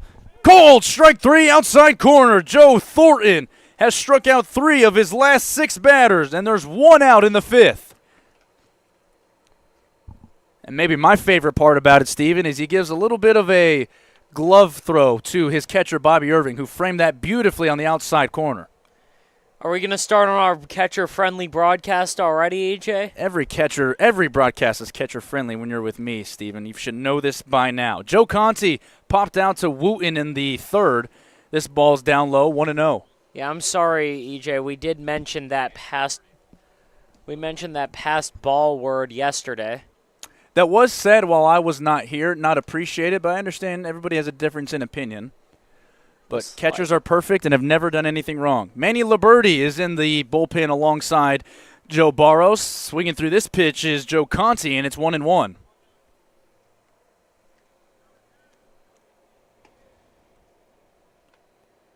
Manny Liberti, one of the other Bombers guys who's provided some bulk, 14 innings out of the bullpen this year. 1-1 is floated into center field. Lucaris have to play it on a hop. Joe Conti records the 4th hit for the Colonials, and he'll get back to first or check on him. The throw gets away. It gets away from Wooten. Bobby Irving has to track it down. He does. And an over-aggressive Reese Vassar throws it, trying to get the back pick from Conti. He's able to just advance. It's now a runner in scoring position with 1 out.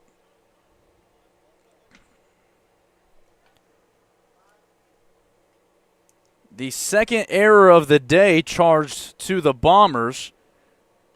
And you have to love the aggressiveness by Vassar. But in this situation, a playoff game up by 4, and the 10-hole man grabs a hit, you seem to be okay with it. Haruta Endo squares around to bunt. He puts it down the third base line. Thornton fields it, plants his feet, throws the first, off the bag. Harry Kollick couldn't keep his foot on. Haruta Endo has his second base hit today via the bunt. He's 2 for 3. And now runners on the corners with 1 out. Ray Avila stepping in.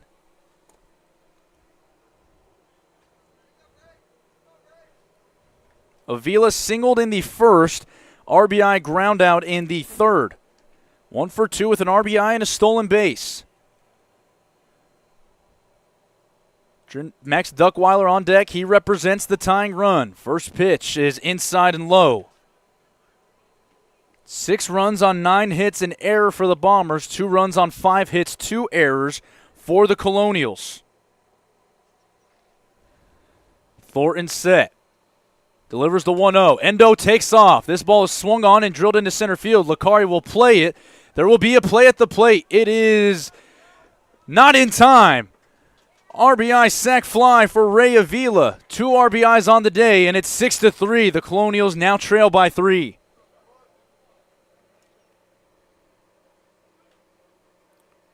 And EJ, look for Joe Thornton to really dial it up here. He knows he's coming close to the end of the outing, whether it's this inning or whether or not he gets to go out for the 6th. He knows that there's 2 guys ready in that bullpen waiting for him.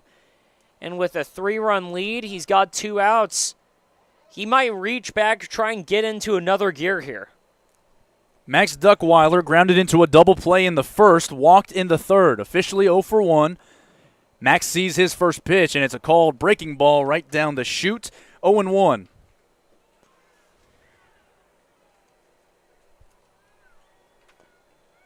Some excitement on the backfield right now. We'll get an update on that for you. Taking off for second is Endo. On 1 hop, the throw to second gets into center field. Endo will motor his way to third. And 2 errors in the inning for the Bombers has put a runner in scoring position for the second time. Duckweiler just needs a hit for another RBI this season. Endo is so tough to deal with on the base paths, as he has all season long. 0-1, well outside, and Bobby Irving does a good job to corral it and keep it in front of him. For Haruta Endo,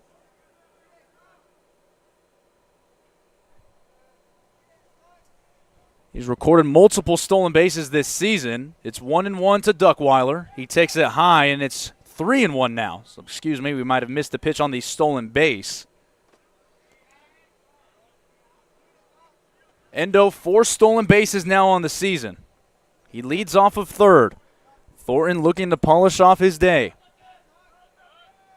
Wind up, delivery. Swing and a miss, 3-2. Dialed it up to 85. Bombers lead the Colonials 6-3. Joe Thornton on the hill. 3-2, 2 outs. Sky down the first base side. Wooten hoping for a play. He'll run out of room. Lands in the walkway, and Joe reached back for 89.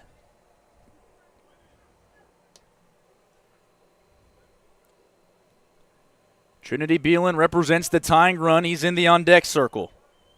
One of the 3 Colonials All-Stars. Next 3-2. Well outside and a ball. Duckweiler has his second walk of the game. Trinity Beelan gets ready to hit. We'll wait for John Grishman to make his decision. He stays put in the dugout. He's going to trust his ace. EJ, I'm surprised that they didn't even at least have a meeting on the mound, though. At least have Irving go out there, whether or not they're going to take out Thornton. Beelan sends this down the right field line. Fair ball. Endo will trot home. Duckweiler's going to get the green light from late Landon. The throw home is not in time. 2 RBI triple. Trinity Beelan. 1-run game in the 5th. He finally got enough of a fastball to keep it in fair territory past the diving Charlie Wooten. And as he has time and time again this season, Trinity Beelan comes up big for the Colonials. He represents the tying run just 90 feet away.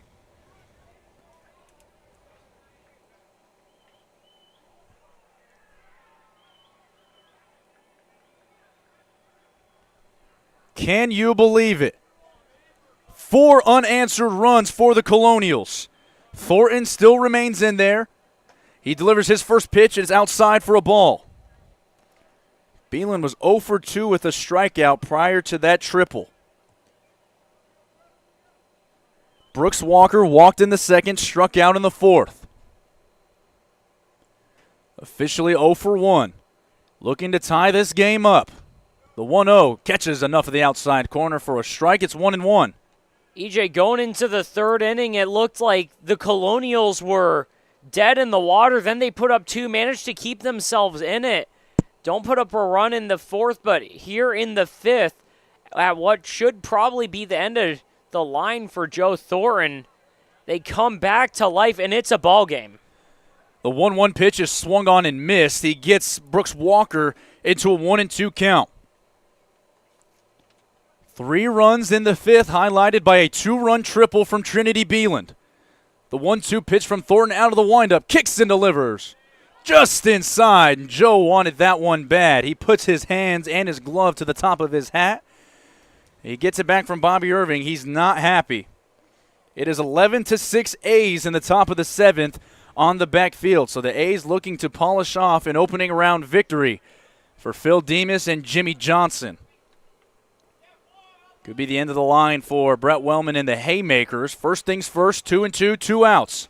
Cold strike 3 outside corner, and Joe Thornton able to get out of the inning. But not before 3 runs come across for the Colonials on 3 hits. There were a couple of errors. We'll go to the 6th. Way different ball game now. It's 6-5 Bombers. We'll be right back on the PSCL Broadcast Network.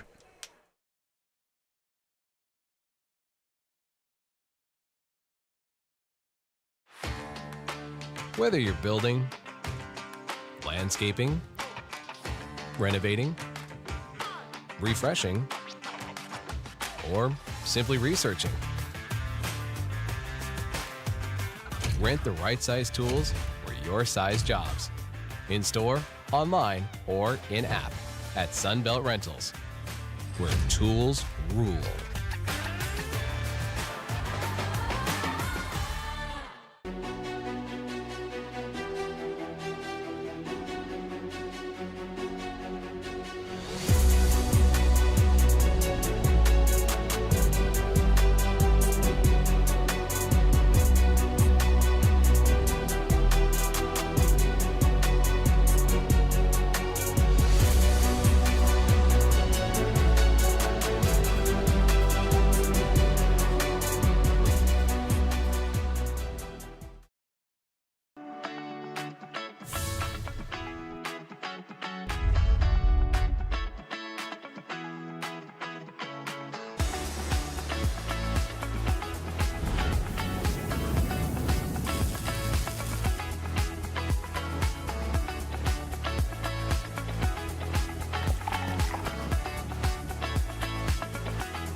locations with something for everyone. Stuffed Pizza Bar and Grill.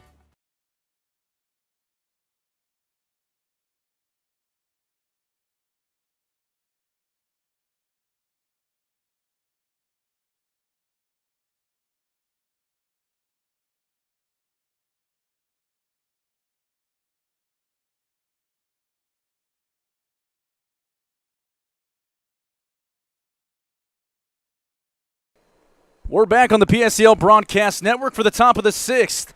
Kent begins his third inning of work. Charlie Wooten scheduled to hit. He takes this first pitch on the outside corner for a called strike. A couple of defensive changes that we'll let you know about right now after the 0-1 pitch. Kent's able to get Wooten to swing through this one, and it's 0-2. Michael Roberson will go behind the plate. Trinity Beelan will take off the gear for a first base mitt, and he'll go to first. So Justin Verna out of the game as of now. We'll give you any more substitutions as they become available. But a bullpen game most likely from here on out. The 0-2 pitch is well inside. Roberson not able to get a glove on it. 3-4-5 due up for the Bombers. The A's looking to go final on the backfield. Thornton waits on deck. Daniel Jenkins behind him. 1-2 pitch outside, 2-2. If this is it for Joe Thornton, 5 innings, 5 hits, 5 runs, all of them earned. 4 walks, he struck out 6. It's those free passes that were very uncharacteristic. Charlie Wooten puts a charge into this one down the right field line. Fair ball. Playing it in the corner is Carrillo. It rattles around. Grishman wanted Wooten to go to third, but Charlie trots into second with a lead-off double. A 2-for-4 day for the big first baseman. Joe Thornton is 3-for-3 with 3 singles and a scored run. They'll take Wooten off the base paths, or they'll just have somebody come get his shin guard.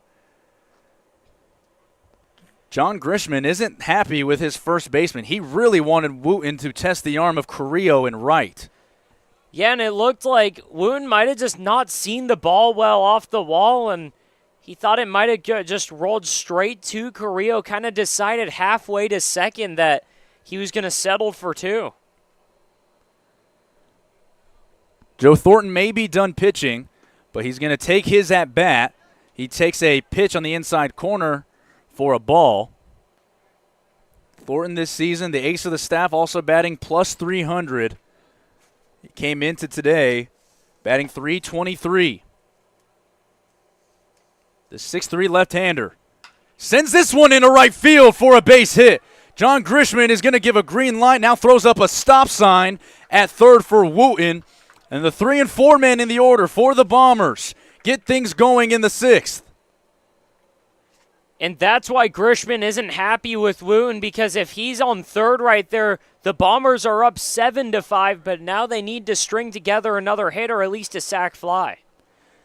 The backfield has gone final. It's the end of the season for Brett Wellman and the Haymakers. They dropped this one to the A's 11-6 after putting a scare into them in the 6th. So congratulations to Phil Demas and Jimmy Johnson as they advance in the PSCL playoffs. Daniel Jenkins with runners on the corners sends this one into the screen, strike 1.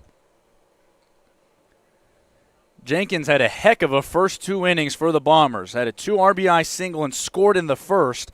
Had an RBI single in the second, also stole a base. Officially 2 for 3 after he struck out in the 4th. The 1-1. Misses outside, 2-1.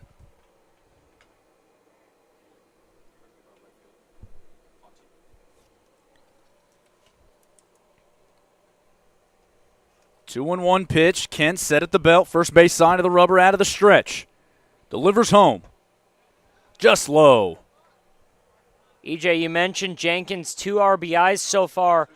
Him and Thornton, a couple guys who you couldn't figure out better timing if you asked for it to have their biggest games offensively. Thornton with just his first 4-hit game of the year, and Jenkins had 1 RBI coming into the season. This one's poked down the right field line, caught by Conti, tries to go home and not in time. RBI sac fly for Daniel Jenkins. Make it 4 RBIs for the left fielder. And it's 7-5 Bombers.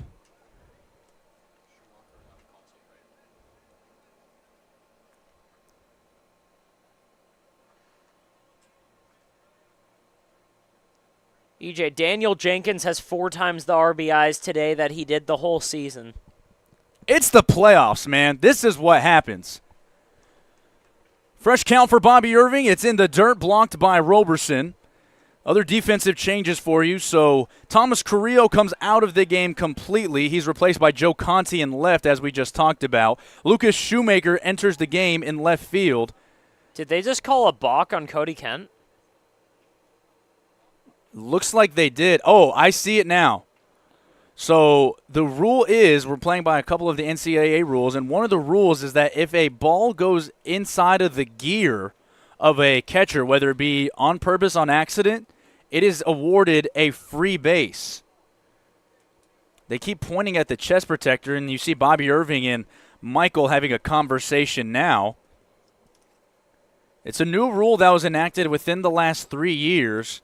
I'm sure if you're on any sort of social media, you've seen the viral clip of a catcher using his helmet to just bring a ball closer to him. And really, that was the basis for the rule. And John DeCesar not happy to have to call that, but it is the correct call. So moving from first to second will be Joe Thornton. Oh, my bad. So a tough break for Michael Roberson, the new catcher. But it gives a chance for Bobby Irving. He walked in the first, struck out in the second, and walked in the fourth. Called strike outside corner, 1-1.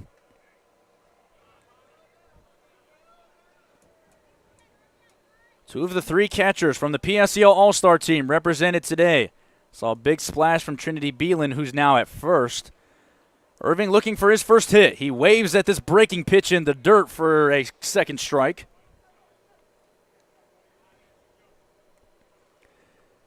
Kent has attacked with his four-seam fastball and the curveball today out of the bullpen. 1-2. In on the hands of Irving, and he skies this one into the park behind us, and it'll remain 1-2. And EJ, attacked is an understatement there. The Bombers haven't really done anything to Cody Kent until this inning. He had worked his first couple innings scoreless. Harry Kollick waits on deck. 1-2. Bobby skies this one into the park behind us again, and it's still 1-2, and he works the count. It's been the middle of the order show for the Bombers today. Daniel Jenkins, 2 for 3 with 4 RBIs. Joe Thornton, 4 for 4. Charlie Wooten, 2 for 4 with a double.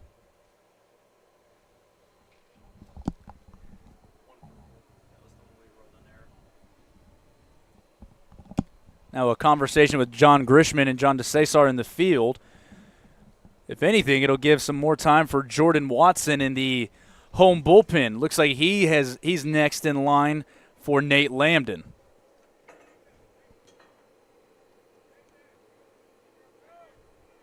And they tell us to correct the scoreboard. It is, they sent excuse me, so 22 is going to enter the game for the Bombers. And that is Nathan Wilson.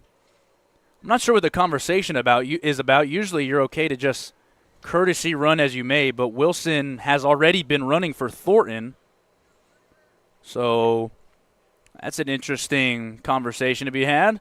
Regardless, back to Bobby Irving. Kent's delivery. Out of the stretch, high leg kick. Inside for a ball, and it's 3-2. And now it's a question of, I know you're probably hoping to get Wilson out there because he's just a fast runner, great on the base paths, but this also could be, is Joe Thornton still going to go out there for the 6th? This one's high over the head of Bobby Irving. His third walk. He is 0 for 1, but he has reached base 3 times. Harry Kollick, the second baseman, who was officially 0 for 2 with an RBI, will step in. Grishman wants Bobby Irving to get off of the base paths, and he'll be replaced by Caden Egebraten again.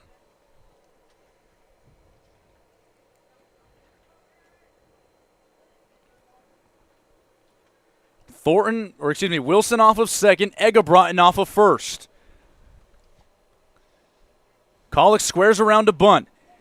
He bunts it back to the screen. I think he also got a piece of our home plate umpire. Quickly 0-1. Kolek with the long hair flowing out of his black helmet, using the orange-barreled bat with the black handle to go along with the black batting gloves and his yellow Bombers jersey with the black lettering across the front and back.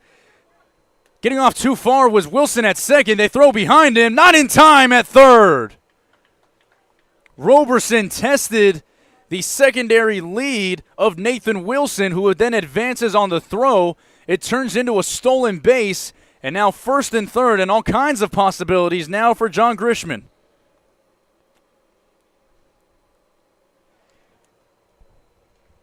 One and one out. Eggebrotten off of first. He goes for second. Roberson's throw is a pump fake. They'll check down to third. They got him at third. Nathan Wilson backpicked. Michael Roberson, with a snake eyes out of his left side, throws down to third and records a huge second out for his pitcher.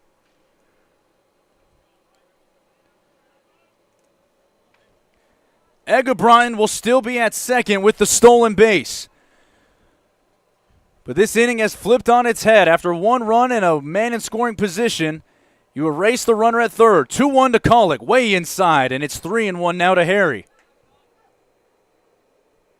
EJ, I'm surprised that over at third, Wilson wasn't just diving straight back to the bag the moment the ball was caught. That has to be a 100%er going to second if you take off in that spot. 3-1, outside corner for a strike. And you mentioned it too. It was a feet-first hesitant slide into third rather than your full usual dive on your stomach. 3-2, 2 outs. Eggebrotten off of second. Ball 4 inside. The Colonials bench wanted it. They may have had a case, but according to TrackMan's K-Zone that we have available to us up here, it was a ball. Kolek reaches for the first time today. Third walk issued by Cody Kent. Michael Carlin, who is 1 for 3, will have 2 runners on. First pitch to Carlin. Upstairs, ball 1. And now it's time to see if the Bombers could put up more 2-out runs. They've already got a few today. 7-5, Bombers lead the Colonials. Cody Kent in his third inning of relief out of the bullpen. Lands a breaking ball, strike 1. Lucas Shoemaker, Haruta Endo, Joe Conti in the outfield from left to right. Ramon Macias, Ray Avila, Tino Zaya, Trinity Beeland left to right in the infield. Michael Roberson, the new catcher. 1-1. Strike down the inside corner. So it's 1-2. Cody Kent would love to get his team back to the bat racks with only a 2-run deficit. They have scored 5 runs over their last 3 trips, and time is granted at home plate. Kent will step off and get back on. Big lead for Kolek at first. Beelan playing a couple of steps behind him. Open 6-hole with Ray Avila holding on Eggebrotten at second. 1-2. Poked down the first base side, and it's foul, and it'll reach out of play.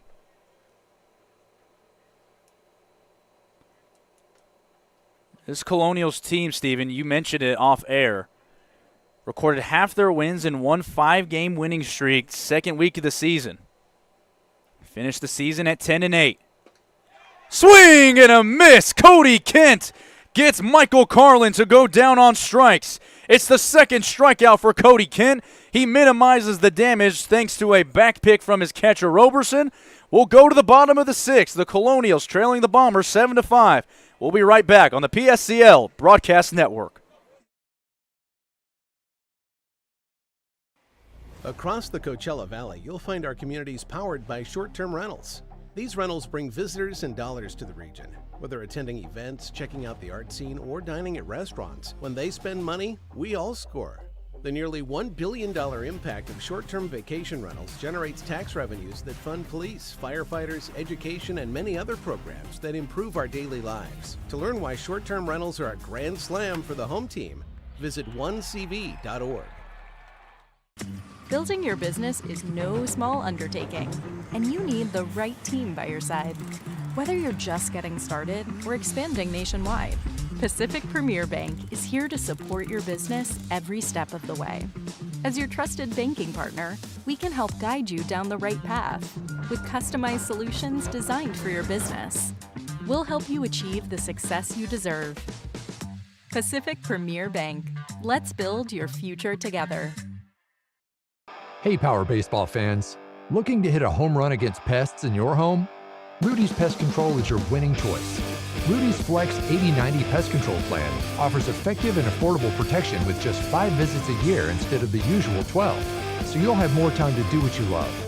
Visit rudyspest.com or call 760-746-PEST and declare, heck no, 12's gotta go.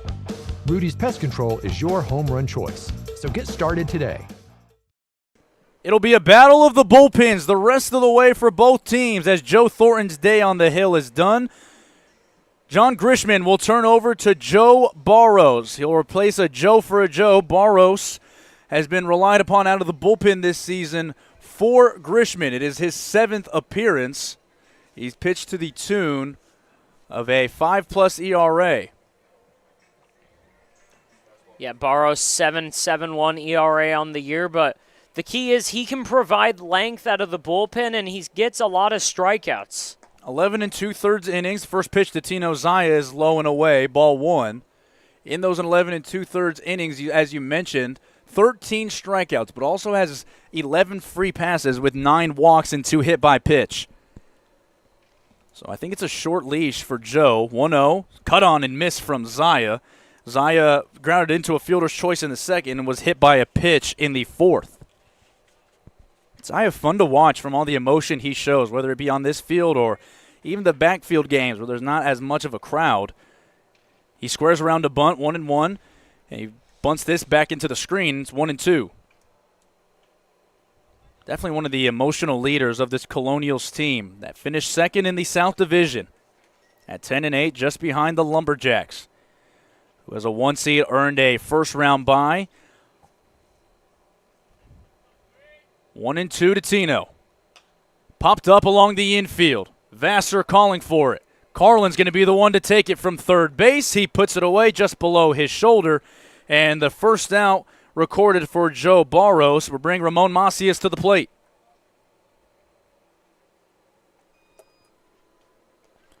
Macias today lined back to Joe Thornton in the second and then put a bunt down with 1 out in the 4th. And was thrown out by Thornton. So officially 0 for 2. No batting glove across the left hand, top hand for Macias with the batting glove across his right. The open flap on the ear of the left side from the left-handed stance, and the white cleats to go along with the red socks.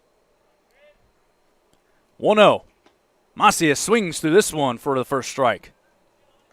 Early on, Barros looks like he doesn't have a feel for that breaking ball yet. He hasn't been able to land it, only thrown it a couple times, but the fastball, obviously, it's been in the zone already. Fastball sitting about 82 to 83. Macias swings through this and sends it into the third base side, into the parking lot. Macias came into today batting 186. But Daniel Jenkins came in batting 192, and he's the leader in batting average and RBIs right now, minus Joe Thornton. 1-2. Cut on and sent into left field. It floats over the third baseman, Carlin, for a base hit. As we mentioned on cue, a playoff hit for Ramon Macias. And the new hitter for Justin Verna. First at bat for Michael Roberson. He slides into the 8th spot in the lineup for Nate Lambden.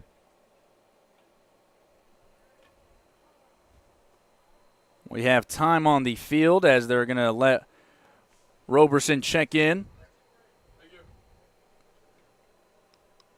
Have to give a shout out to our umpiring staff. Makes it a little easier for us to make sure we get these guys' stats right as they check in and out of the game.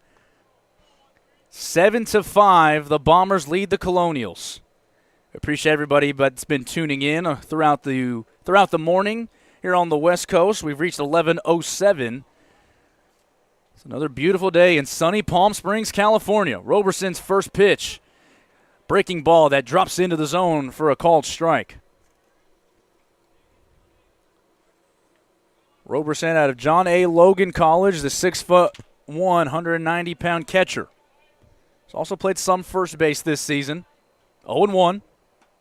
Back-to-back breaking balls, and you mentioned that Barros hadn't found the groove yet with the breaking ball, Steven. He forces himself. He goes back-to-back. He's quickly ahead. Yeah, and he takes a little bit off of it there, and it's able to hang in the zone a little more. Catches that outside corner. Covers this one, fouls it into the batter's box. Might have gotten a piece of him as well. Count will stay at 0-2. So it is not Liberty in the bullpen as it was earlier in the double barrel situation. Now warming in the bullpen for the Bombers is Harris Robinson. 0-2 to Roberson. Swing and a miss. Big strikeout, Joe Barros. 2 outs in the 6th. And the first at-bat for Lucas Schumacher, who came in as a defensive substitution last inning. He's the new left fielder.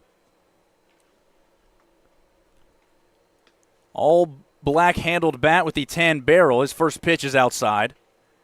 The blue Evo Shield helmet to go along with the black and white batting gloves.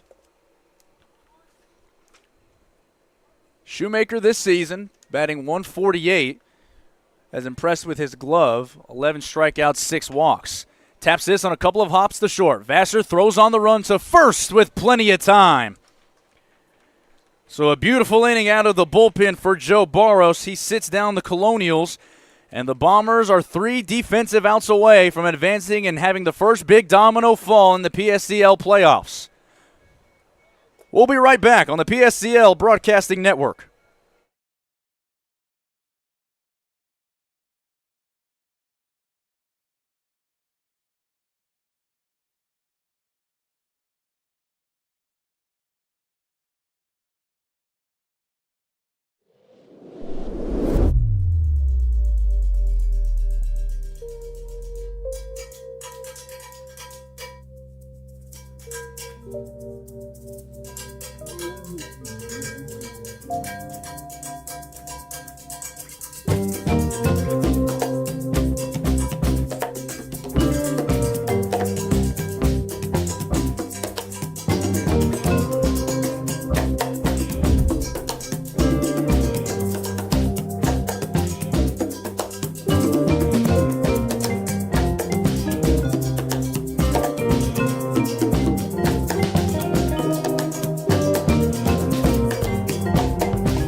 Welcome you back to the Golden State for the top of the 7th between the Colonials and the Bombers. EJ Sanchez joined by Stephen Buxton today. We've been so honored and privileged to bring you PSCL tournament baseball.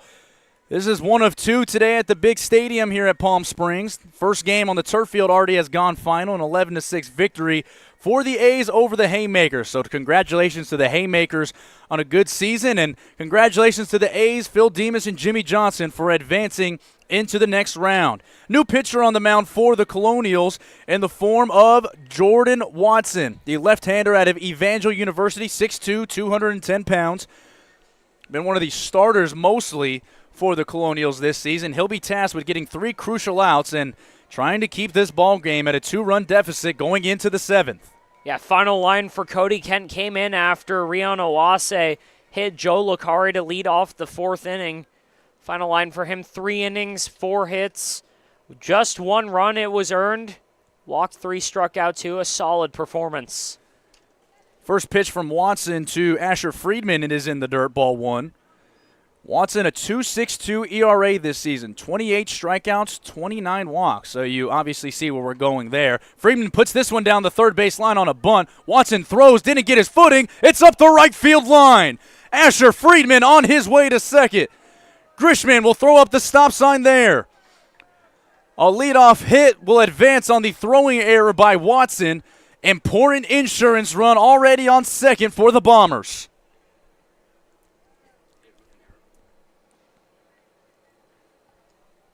Boy, you think you know summer baseball is about taking huge swings and advancing your power numbers further, Steven. And today we've seen 3 base hits off of bunts.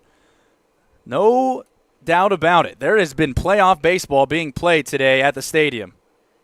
Yeah, and Asher Friedman, another guy who came into the game struggling, just 138 on the year, had just 3 hits, but it's his 3rd time on base. It's his 2nd hit of the day, and again, it's playoffs. Nothing that happened before matters. Reese Vassar takes a ball outside, and it's 2-0, or 2-1, excuse me.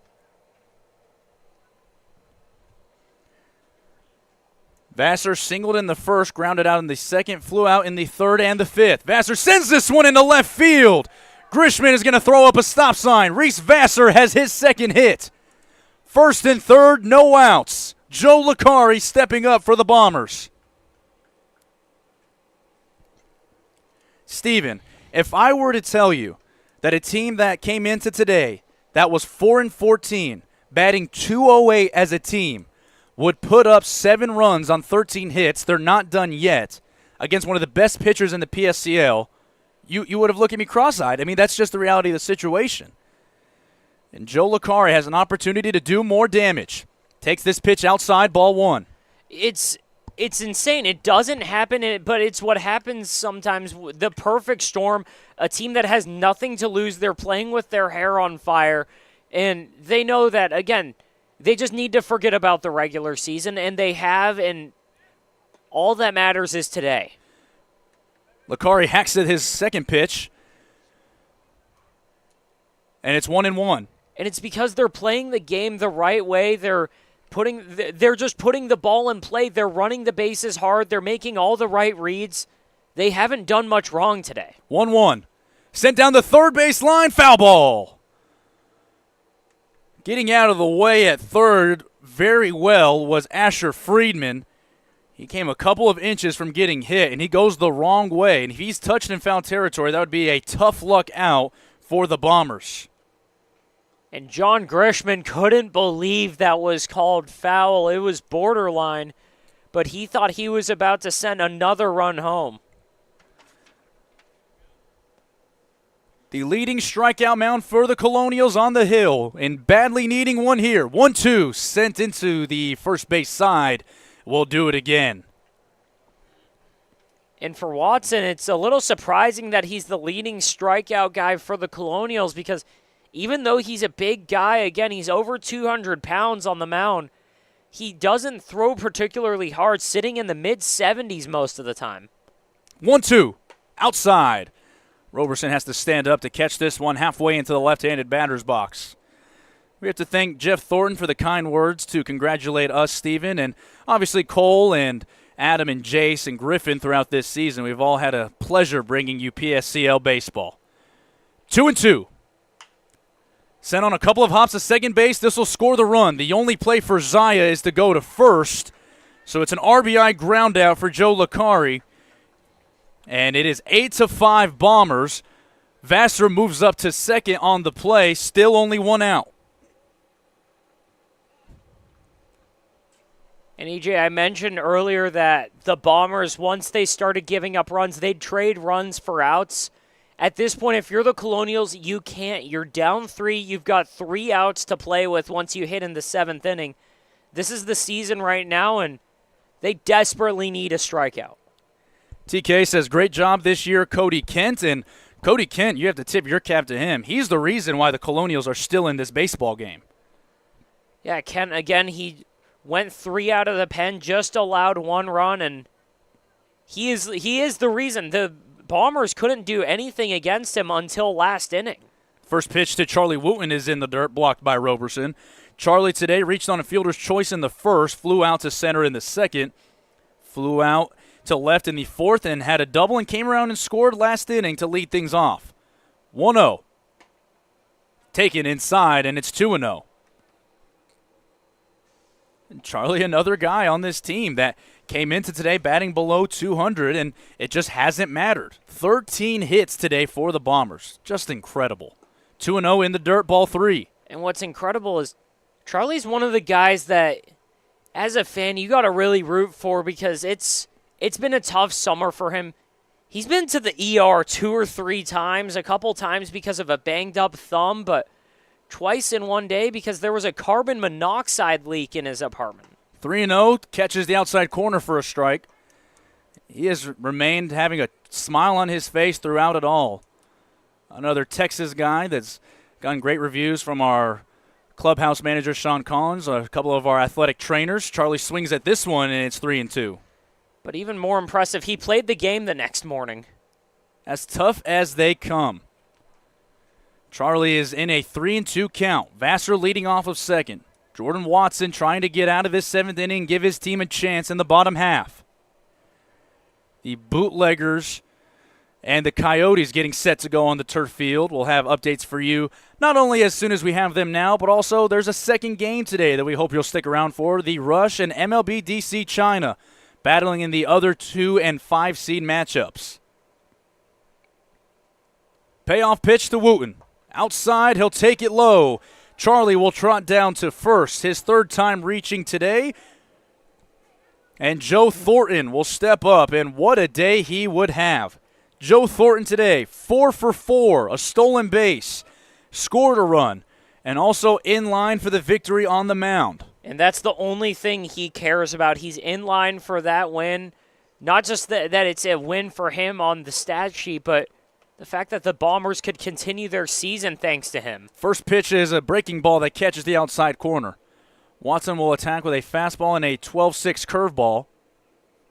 It's so tough for a lefty to hit. You have a lefty-lefty matchup here. 0-1. Thornton rips it down the right field line. Fair ball. Make it 5 for 5. He's thinking about 2. He's in there with a double.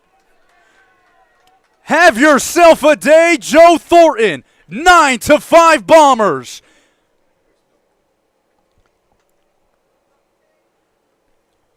On a day where the Bombers thought they were going to need every hit imaginable, their starting pitcher has 5 of them. He has 2 RBIs, and that looks like it'll be the afternoon for Watson. We'll have a new pitcher coming in for the Colonials when we return on the PSCL Broadcast Network.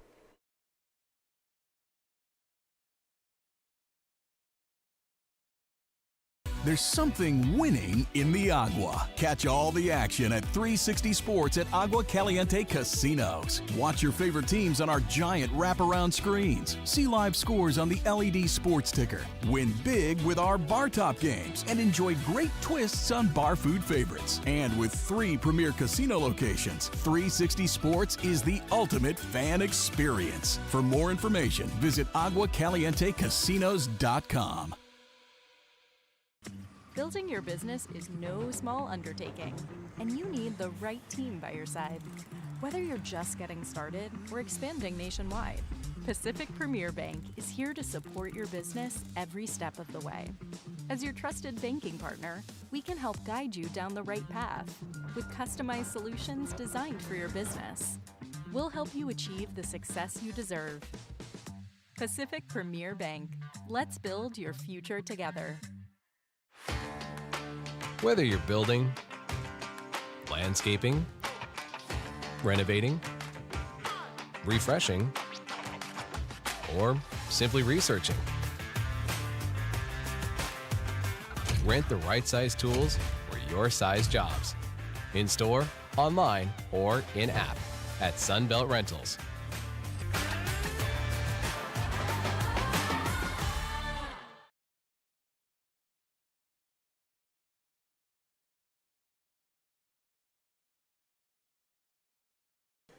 Josh Kim, the 4th pitcher used for Nate Lambden. The Bombers leading the Colonials 9-5 in this first round playoff match.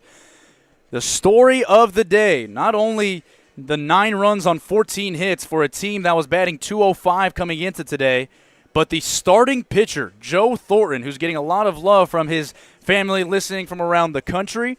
He is 5 for 5 with 5 innings pitched on the mound.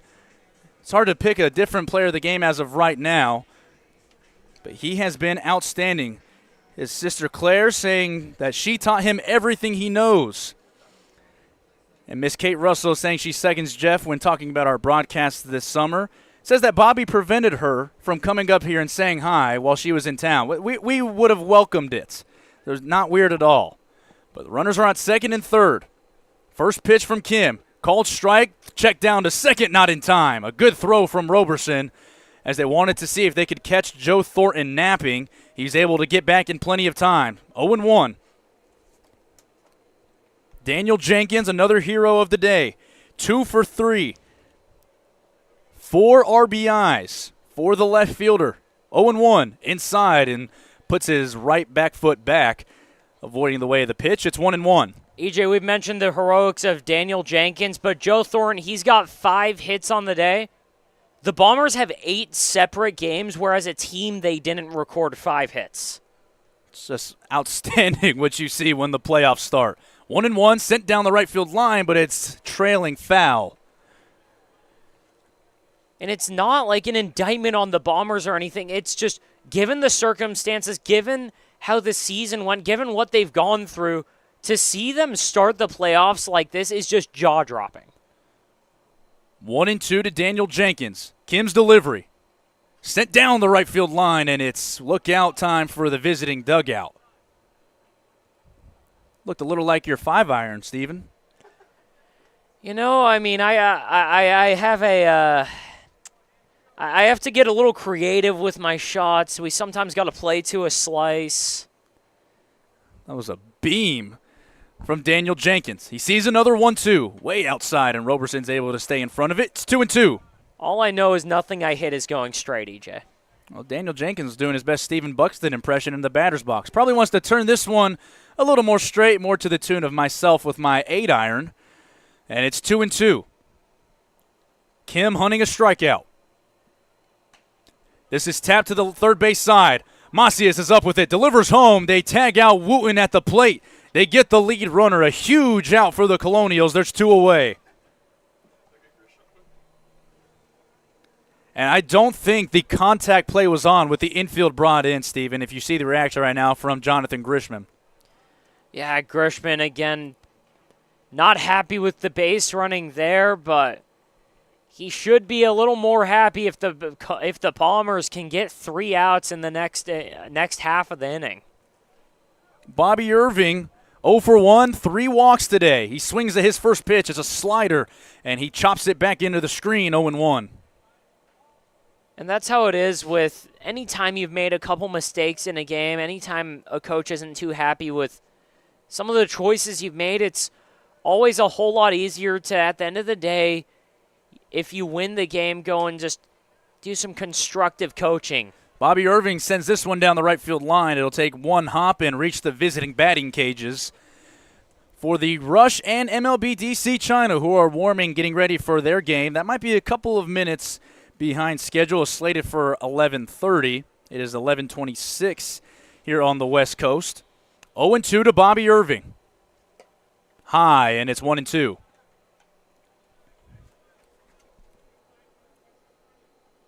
Opponents hitting only 170 off of Josh Kim.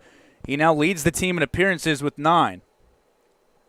All but 1 have been out of the bullpen. Swing and a miss, strike 3, and Kim is able to get out of the inning without further damage out of the pen. 2 runs come across for the Bombers. They need 3 outs to shake hands and have a big domino fall in the PSCL tournament. We'll see how it all shakes out on the other side of this break. You're watching PSCL Baseball on the PSCL Broadcasting Network. Hey, Power Baseball fans. Looking to hit a home run against pests in your home? Rudy's Pest Control is your winning choice. Rudy's Flex 80/90 Pest Control Plan offers effective and affordable protection with just 5 visits a year instead of the usual 12, so you'll have more time to do what you love. Visit rudyspest.com or call 760-746-PEST and declare, heck no, 12's gotta go. Rudy's Pest Control is your home run choice. So get started today. Shopping for car insurance is confusing. Holy cow. Great. Now we have a cow in our kitchen. Why did you say that? Because I don't know what coverage to choose. So just say the State Farm jingle. A State Farm agent can go over all your options with you and help choose coverage that meets your needs. Dude, cow, could you move? Like a good neighbor, State Farm is there.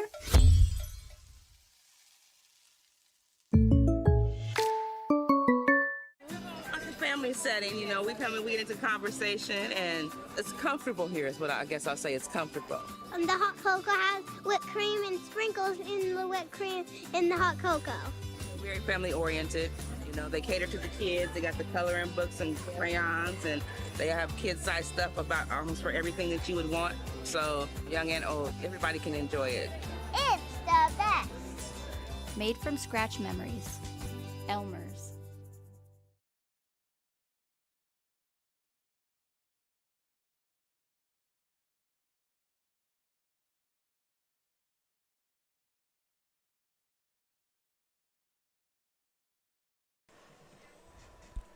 Bottom 7. Harris Robinson on to nail things down for the Bombers. He'll be facing 10-1-2 for the Colonials. Joe Conti will lead things off. Conti has walked and he's flown out to Wooten at first, and he singled and came around and scored in the fourth.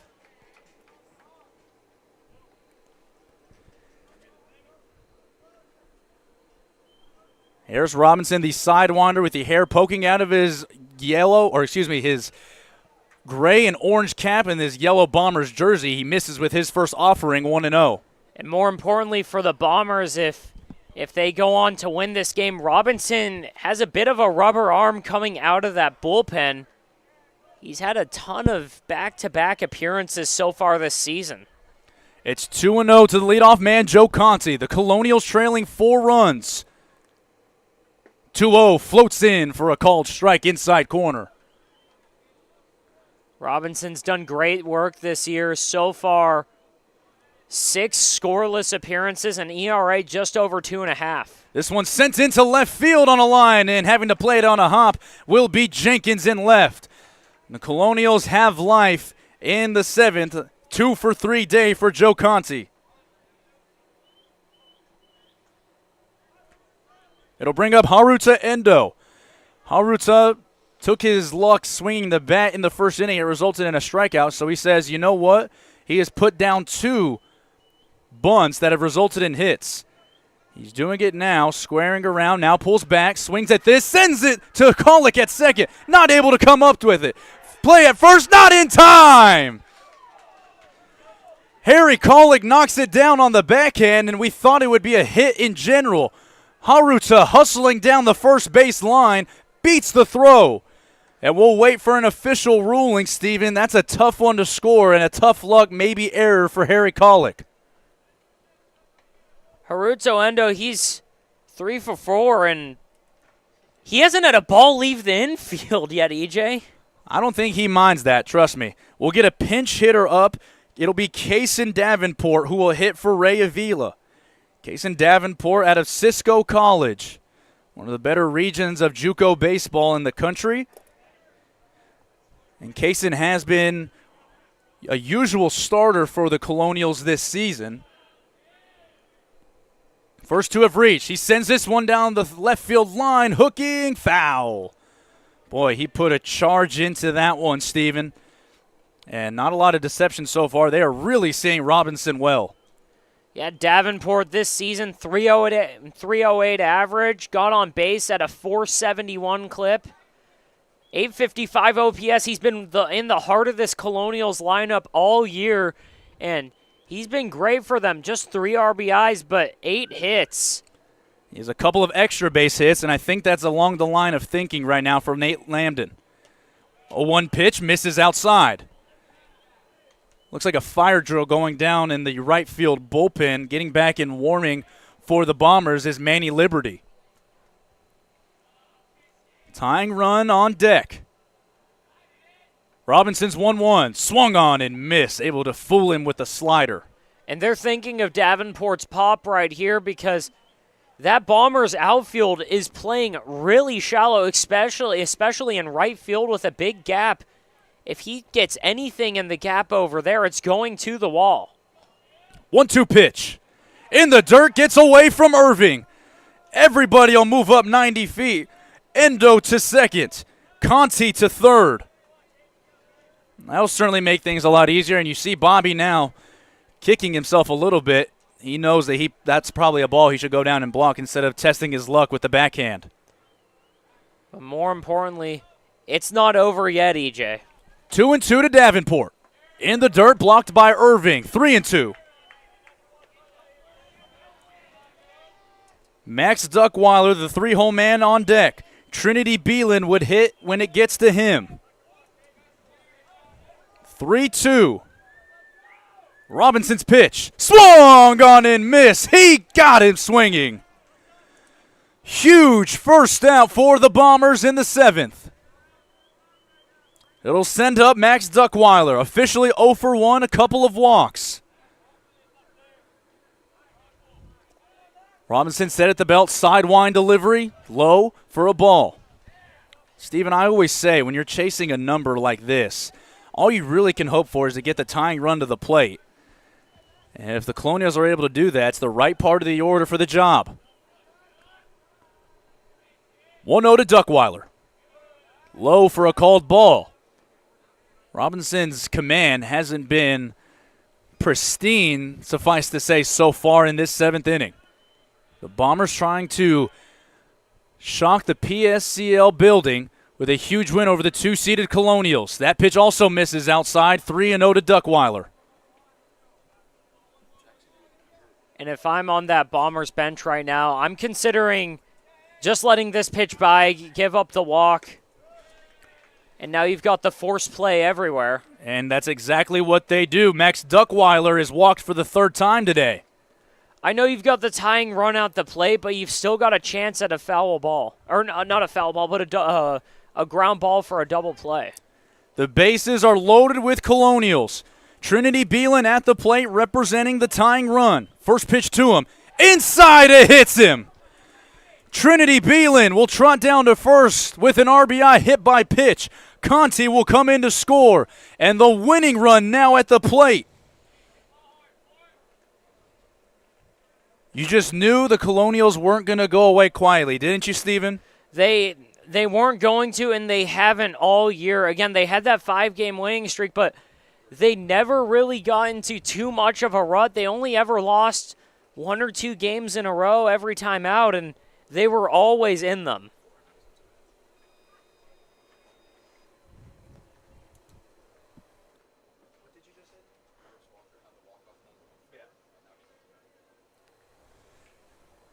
Steven, there's a man at the plate right now that is no stranger to walk-off heroics. Brooks Walker steps in.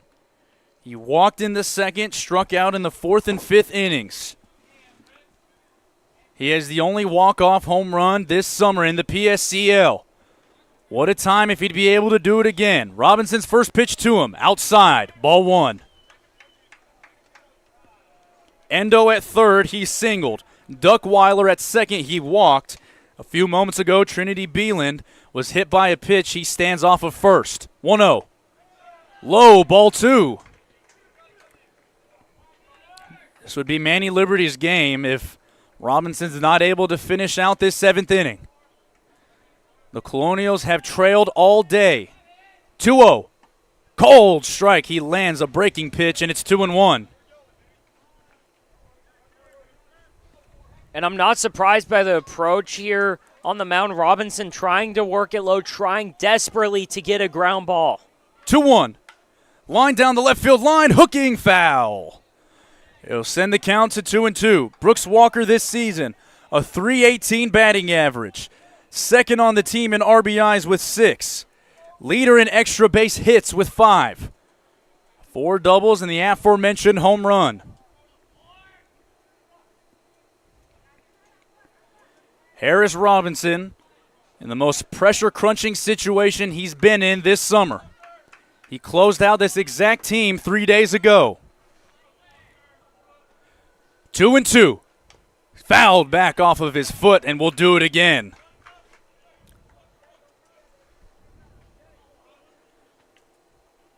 The Bootleggers and the Coyotes going on the turf field right now. We'll start to get you updates, but first things first, we have a heck of a game here on the main stadium. 2-2. Fouled off the end of his bat down the first base line, and Robinson and Walker deadlocked in a battle with one out in the seventh.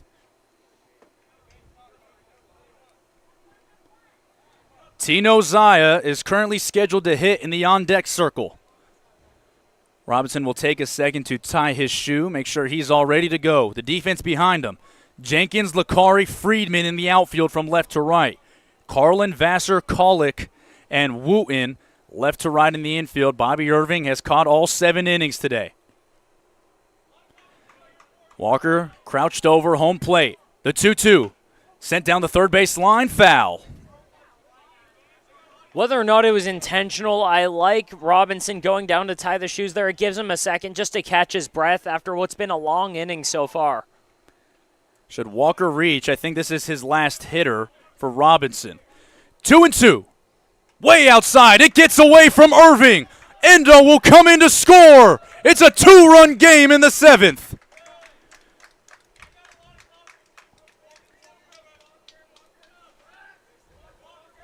The whole term is you play with fire, you're eventually going to get burned, Steven. And these pitches that have been missing comfortably out of the zone, Bobby Irving has done a great job corralling most of them.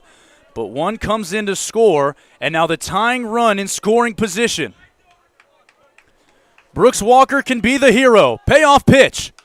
Sent down the right field line. Friedman giving it a chase. He'll run out of room. It's out of play. And it's been the control that's gotten away from Robinson all year. He's got a combined 14 free passes between hit by pitches and walks, and that's in just 17 1/3 on the year. Another payoff pitch. They'll let Friedman go back to his position in right and get set to go. Exaggerated secondary. 3-2. Inside, ball 4. Coach Grishman not happy. But the bases are loading and the winning run is on first. I think that will be the morning for Harris Robinson.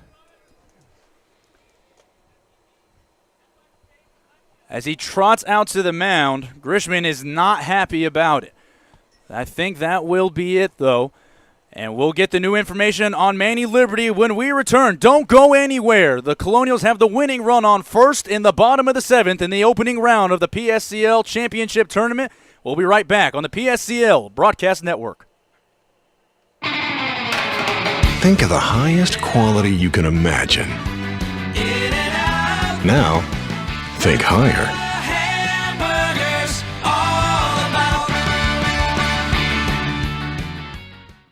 Outdoor living in the Coachella Valley is spectacular, and Tessera is the premier builder of outdoor living spaces in the desert. Nobody does it better than Tessera. From one end of this valley to the other, from Palm Springs to Rancho Mirage, Palm Desert, to Indio and La Quinta. For 35 years, we've created the ultimate in outdoor living, landscaping, pools, and patios, so you and your family can enjoy each other. Live well. Live Tessera.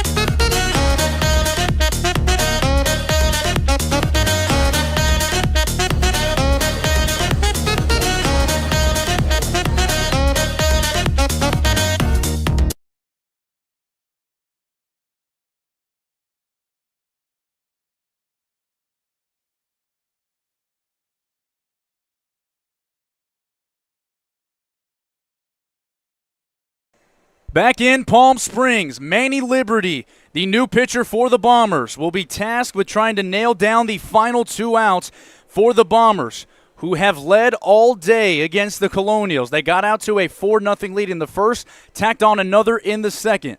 Since then, it's been a back-and-forth affair, And it is now 9-7. Tino Zaya, the second baseman, the left-handed hitter, will be in at bat. Manny Liberty this season, his 5th appearance. He's issued 15 hits in 14 innings of work. First pitch is down low in the dirt, ball 1. Brooks Walker represents the winning run at first. Trinity Beelan the tying run at second. 1-0. Sent into right field with a charge, but it's tailing foul. Boy, that was clubbed and might be the hardest hit ball that Tino has hit all summer. Yeah, Tino thought he might have just ended it right there. 91 off the bat. If he straightens that thing out. 1-1, swung on and missed. Breaking ball fooled him. It's 1-2. Good pitch by Liberty, and again, it was a lot of hits on him. He's coming off 2 back-to-back rough outings. They're trying to recapture what he had through his first 2 scoreless. Time is granted at home from Tino Zaya. He awaits the 1-2. Out of the windup, glove over his head. High leg kick delivery. In the dirt, gets away from Irving. Duckweiler's going to try it at home. He's in with the slide. 9-8. Colonials have come all the way back. Tying run 90 feet away. All it takes is one hit now, Stephen. And the more important part, there's only 1 out in the inning. A sac fly can tie it. Shallow depth across the outfield. Liberty's 2-2. Sent down the first base line, foul. And Zaya tossed his bat for whatever reason. I think he needs to go get some new pine tar. I think his bat was broken, so he's going to go get a new piece of lumber. Yeah, it was 64 in on the hands, and he really pulled that thing. It looks like he just got it right off the handle. Or it was 81, came off the bat at 64, so that thing basically got none of the barrel, and needing a new one, hoping this one could be the hero. Tino dons a new sword. It's an all-black barrel with a tan handle. He waves it across, and Tino will ask for time once again. It's granted, and now we're back to action. Another 2-2 from Manny Liberty. Slow, deliberate. Home. High, 3-2. Ramon Macias waits in the on-deck circle, hoping to be the hero. Payoff pitch. Hits Tino Zaya. An emphatic bat flip to boot. He trots down to first. And here comes Ramon Macias. Ramon Macias today, 1 for 3 with a single in the 6th. On the season, batting 186. Nobody's going to think twice if he's able to deliver the knockout blow to the Bombers' season. First pitch to him. High, ball 1. The hair flowing out of the single-eared flap of the helmet of Macias. He's choking up considerably on the bat. Just looking to put a ball in play in this situation. 1-0. Tying run at third, it's Trinity Beeland. He walked. Winning run at second, Brooks Walker. He also walked, and now hit by the pitch is Tino Zaya. You know, he's being told not to do anything. 1-0 to Ramon. High, ball 2. There is nobody in the bullpen for the Bombers. This game will rise or fall on the arm of Manny Liberty, one of the newest Bombers. Joined in about halfway through the season. His 2-0. Inside, ball 3. Both teams are standing right now. There's only one guy sitting down in either dugout. They both know it's the season right here. The 3-0 from Liberty. High, ball 4. The Colonials have come all the way back and knotted things at 9 apiece in the 7th. The winning run on third. How about this finish we've been treated to, Stephen? The new catcher, Michael Roberson, his first pitch, high ball one. You got to think it's an automatic take until you get a strike here, right? Yeah, I mean, that one was really close. It's a borderline pitch, but just can't get the call, and Liberty's got to be kicking himself over that one. 1-0 also misses outside. It's 2-0. Bobby Irving taking some extra time to talk to his pitcher, and a timeout's called by one of the leaders of the team, Charlie Wooten. He'll walk his position from first base to the mound to talk to Manny Liberty. The last time this game was tied was before this game got started, Stephen. They've worked themselves all the way back from as much as a 5-run deficit. Winning run on third. The 2-0 from Liberty. Cold strike outside corner. Huge pitch for Liberty to get back into the zone with a fastball. Liberty set out of the windup. Over his head, high leg kick delivery. Called strike 2 on the outside corner. I want to know whatever Charlie Wooten said to Manny Liberty. He's delivered 2 straight strikes since. Biggest pitch of the day. 2-2, 1 out. In the dirt, ball 3. Isn't the great thing about our game, Stephen? I can say that, and then the next pitch is even more important. Yeah, and the most important play of the game right there by Bobby Irving, maybe that back pick to keep the ball in front of him. 3-2. Line to first base, caught by Wooten. He'll step on first. Double play. The Bombers escape. 9-9 in the 7th. A ball off the bat at 83 miles an hour. A jumping catch from Charlie Wooten. And we'll play extra innings in the PSCL opening round. We'll go to the top of the 8th when we return on the PSCL Broadcasting Network.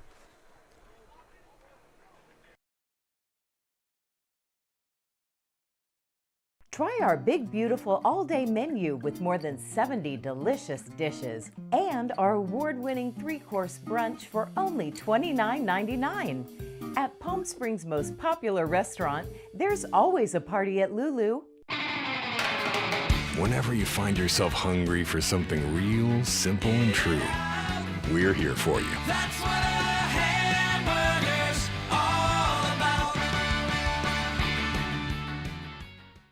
There's something winning in the Agua. Catch all the action at 360 Sports at Agua Caliente Casinos. Watch your favorite teams on our giant wraparound screens. See live scores on the LED sports ticker. Win big with our bar top games and enjoy great twists on bar food favorites. And with 3 premier casino locations, 360 Sports is the ultimate fan experience. For more information, visit aguacalientecasinos.com.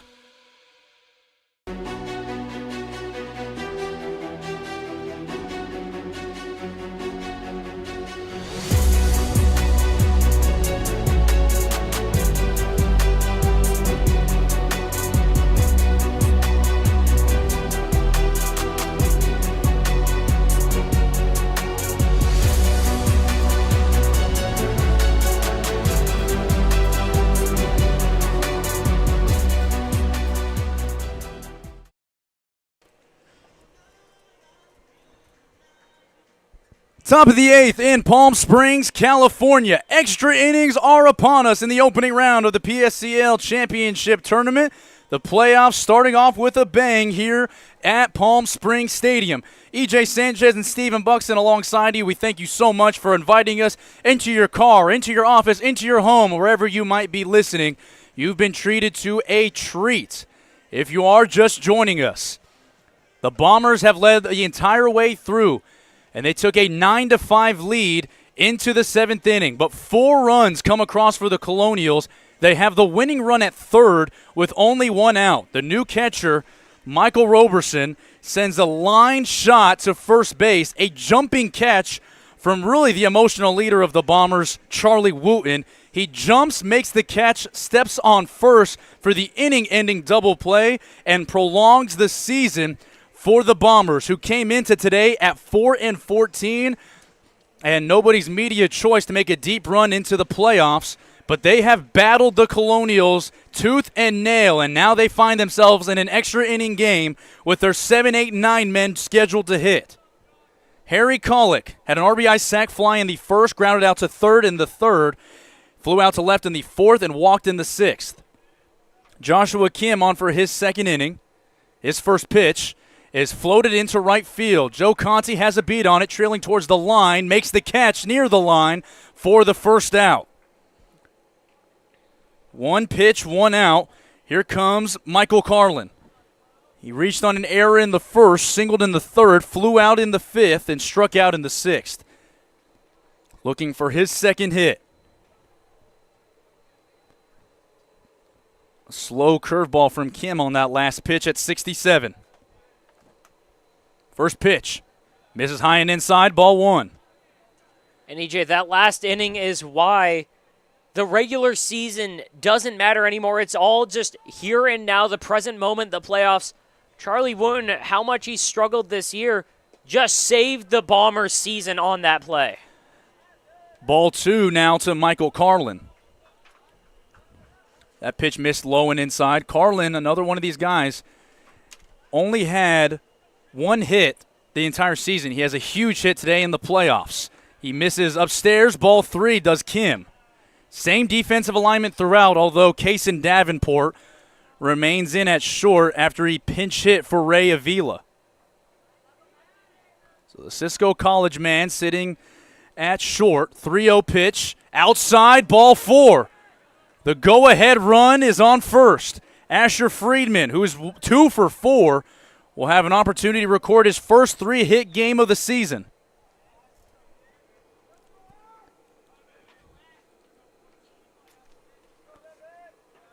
Kim works into the stretch. Friedman, the orange-barreled bat with the black handle, gracing his right shoulder.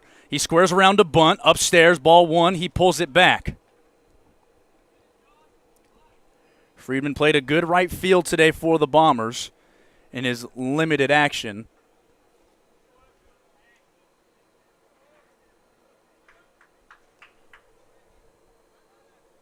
He's been playing all around the diamond out of Rockville High School. He bunts this right in front of the mound. Kim up with it, turns, sets his feet. It's a low throw in the dirt. The throw to third, they're going to try to double him off. They got him at third. 1-3-5 double play. The Colonials just need one in the bottom of the eighth to prolong their season.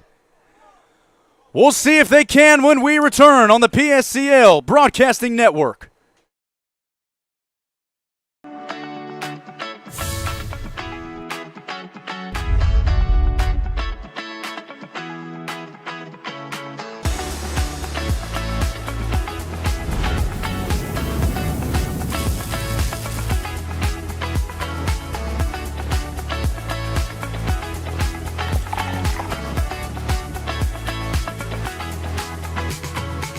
Two locations with something for everyone. Stuffed Pizza Bar and Grill. How do you define adventure?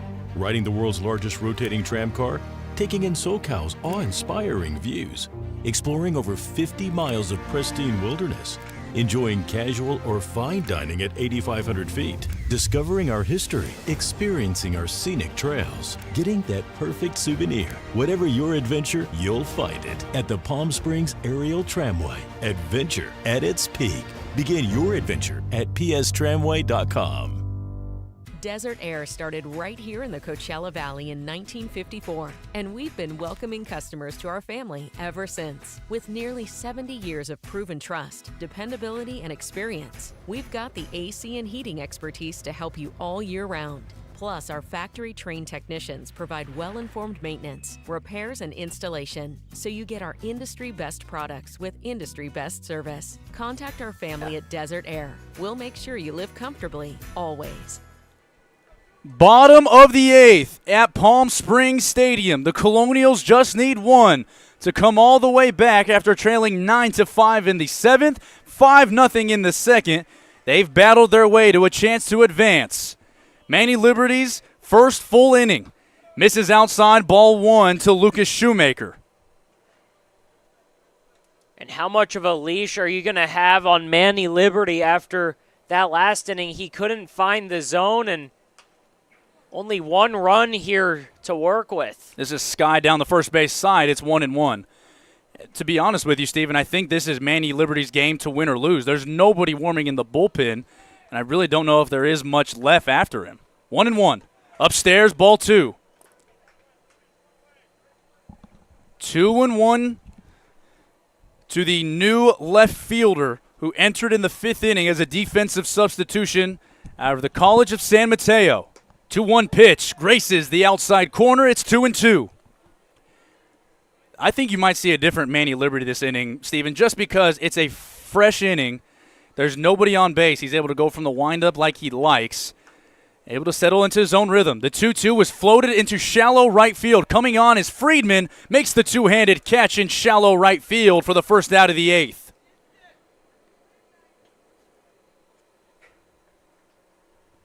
It'll bring up Joe Conti.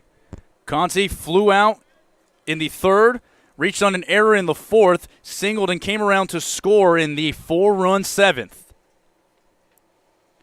Again, we appreciate everybody that's been joining. If you're just joining, make sure to let us know where you're listening from. Manny Liberty's first pitch to Conti is high and outside, 1-0.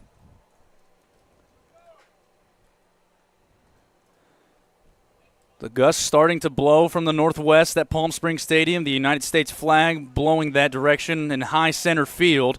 2-0 now to Conti. The fastball misses low. You've had 2 defensive substitutions and a pinch hitter for the Colonials thus far. Liberty's 2-0. Catches the inside corner. It's 2-1.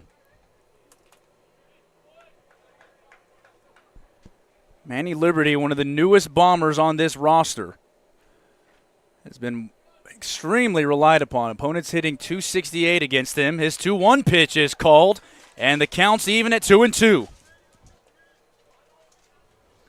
Haruta Endo on the top of the lineup awaits on deck. Liberty's 2-2. Pokes down the first base side, and it'll reach out of play into the stands. You are getting us our player of the game, okay? It'll be you. Whoever the player of the game is, we'll bring him up. Liberty Selt with the glove just below his nose. Takes the glove over his head, brings it back to his chest, delivers his 2-2. On a couple of hops to the second baseman, Colick, and he misplays it. It goes over his glove and into right field. Boy, Harry Colick had a tough lug hop that rolls into right field. The 3rd error charged against the Bombers, and the winning run now on base. Haruta Endo, who's 3 for 4, steps up. Yeah, it's a tough play for Hollick because it's not a particularly hard hit ball. You're kind of in the middle of deciding whether to charge it or not, and takes a bad hop on him, and just a brutal error. 1 out. Haruta Endo's first pitch is sent down the third base side, and it's out of play. David Williams in the hometown of Hobsonville, Kentucky for Bobby Irving. Bobby has done whatever he has to keep the balls in front of him and played a very good defensive catcher, which has been his calling card throughout the summer. The 0-1. Inside taken by Endo. It's 1-1. And Irving, one of the only guys without a hit in the lineup today, but he's got on base 3 times. He's walked, and he's done everything he could to keep the Bombers in it. Carlin playing even with the bag at 3rd, thinking about the 2 bunt hits for Endo. The 1-1 pitch is well above Irving's head, well above Endo's head. It's 2-1. 9 men came to the plate in the 7th inning for the Colonials to tie the game after they entered the inning down 9-5. Liberty's 2-1. This is also high. It's 3-1. Kaysen Davenport on deck. He pinch hit in the 7th inning. He struck out. Man, it's a shallow right field that Asher Friedman is playing. Anything over his head means the ball game is over. 3-1. Taken on the inside corner. Haruta thought about it, but he checks his swing. It's called on the pitch anyways, and it's a 3-2 count with 1 out. Tie ball game, bottom of the 8th. The Colonials just needing 1. Haruta Endo, the leadoff man, sees the 3-2. Taps it to short. Vassar on the backhand. Throws across his body to first. Wooten, and it's not in time. 4-hit day, Haruta Endo. Winning run on third base. Kaysen Davenport looking to play hero. And they're going to put Kaysen on and test their luck with Max Duckweiler. The motions certainly are going to fly regardless of the outcome on both pitches, or on both outcomes. Duckweiler, the three-hole man, you rarely see that. You put somebody on to face the three-hole hitter. Duckweiler grounded into a double play to start his day. He sees his first pitch, lines it back to the screen, 0-1. He also has walked 3 separate times, officially 0 for 1. They'll play double play depth in the middle infielders, Vassar and Colick back, Wooten playing in front of the runner Davenport at first. 0-1. Taken upstairs, ball 1. And now is when it makes sense to have that shallow outfield because you know if anything's hit in the outfield in general, it's over. So you might as well give yourself a chance to get that throw out at home. 1-1 to Duckweiler. Upstairs, ball 2. What a game we've been treated to in the opening round. Make sure not to go anywhere, folks. The Rush and MLB DC China will battle at the conclusion of this one. The 2-1. Upstairs, ball 3. Liberty throws his head back. He knows one pitch out of the zone means the end of the Bombers' season and another date for the Colonials. Bobby Irving's going to go have a word with his pitcher. Give everybody a chance to see what we're working with when it comes to the tournament. The highest remaining seed will avoid the 1 seed. The lowest remaining seed will have a date with the 1 seed. In this division, that would be the Blue Sox. 3-1 pitch out of the windup. Duckweiler awaits. Outside, ball 4. The Colonials have come all the way back and will march their way into the second round of the PSCL Championship Tournament. 10-9 in 8 innings. What a finish. What a battle from the Bombers, who came out swinging. They led by as much as 5. They led by 4 in the 7th. But they're not able to hold on, and we'll see their season conclude at 4-15. Congratulations to the Colonials, who will move on pending the results of other games around the PSCL first round. We'll give you an update on everything as it becomes available. Make sure to stay in tune on PSCL.com for all of the updates that will be this tournament.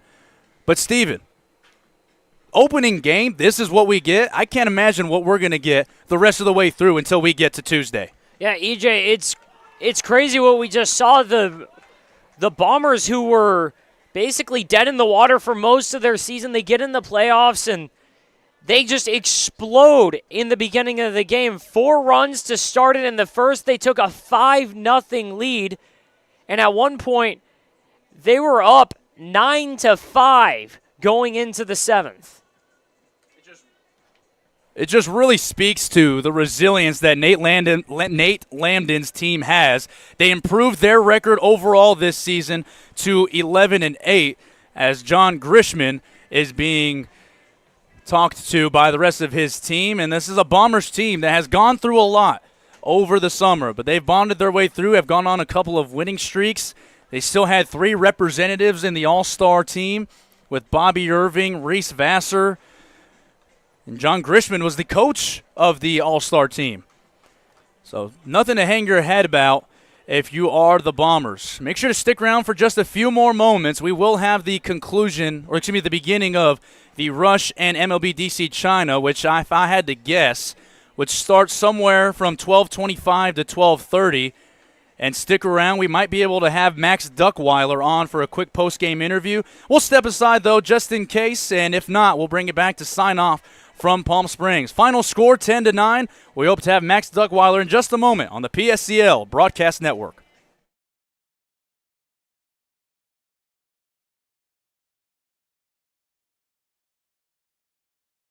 There's something winning in the Agua. Catch all the action at 360 Sports at Agua Caliente Casinos. Watch your favorite teams on our giant wraparound screens. See live scores on the LED sports ticker. Win big with our bar top games and enjoy great twists on bar food favorites. And with 3 premier casino locations, 360 Sports is the ultimate fan experience. For more information, visit aguacalientecasinos.com. Building your business is no small undertaking, and you need the right team by your side. Whether you're just getting started or expanding nationwide, Pacific Premier Bank is here to support your business every step of the way. As your trusted banking partner, we can help guide you down the right path with customized solutions designed for your business. We'll help you achieve the success you deserve. Pacific Premier Bank. Let's build your future together. Whether you're building, landscaping, renovating, refreshing, or simply researching, rent the right size tools for your size jobs. In store, online, or in-app at Sunbelt Rentals, where tools rule.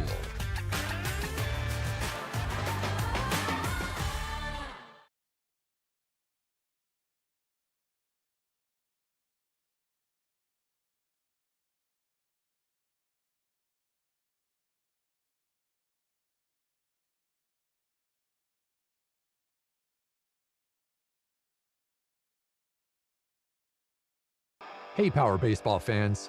Looking to hit a home run against pests in your home? Rudy's Pest Control is your winning choice.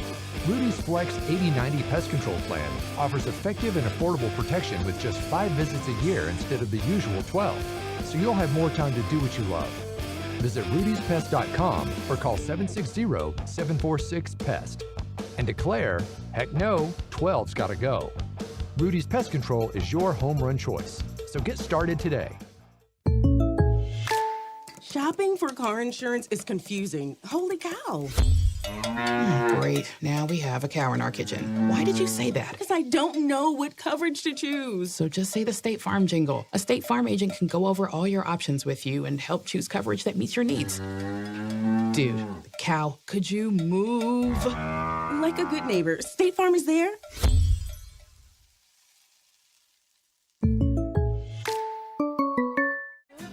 Family setting, we come and get into conversation, and it's comfortable here is what I guess I'll say. It's comfortable. And the hot cocoa has whipped cream and sprinkles in the whipped cream in the hot cocoa. Family oriented. They cater to the kids. They have the coloring books and crayons, and they have kid-size stuff about almost for everything that you would want. So young and old, everybody can enjoy it. Made from scratch. 2 locations with something for everyone. Stuffed Pizza Bar and Grill. How do you define adventure? Riding the world's largest rotating tram car?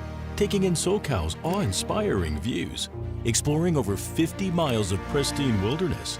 Enjoying casual or fine dining at 8,500 feet? Discovering our history? Experiencing our scenic trails? Getting that perfect souvenir? Whatever your adventure, you'll find it at the Palm Springs Aerial Tramway. Adventure at its peak. Begin your adventure at pstramway.com. Desert Air started right here in the Coachella Valley in 1954, and we've been welcoming customers to our family ever since. With nearly 70 years of proven trust, dependability, and experience, we've got the AC and heating expertise to help you all year round. Plus, our factory-trained technicians provide well-informed maintenance, repairs, and installation, so you get our industry-best products with industry-best service. Contact our family at Desert Air. We'll make sure you live comfortably, always.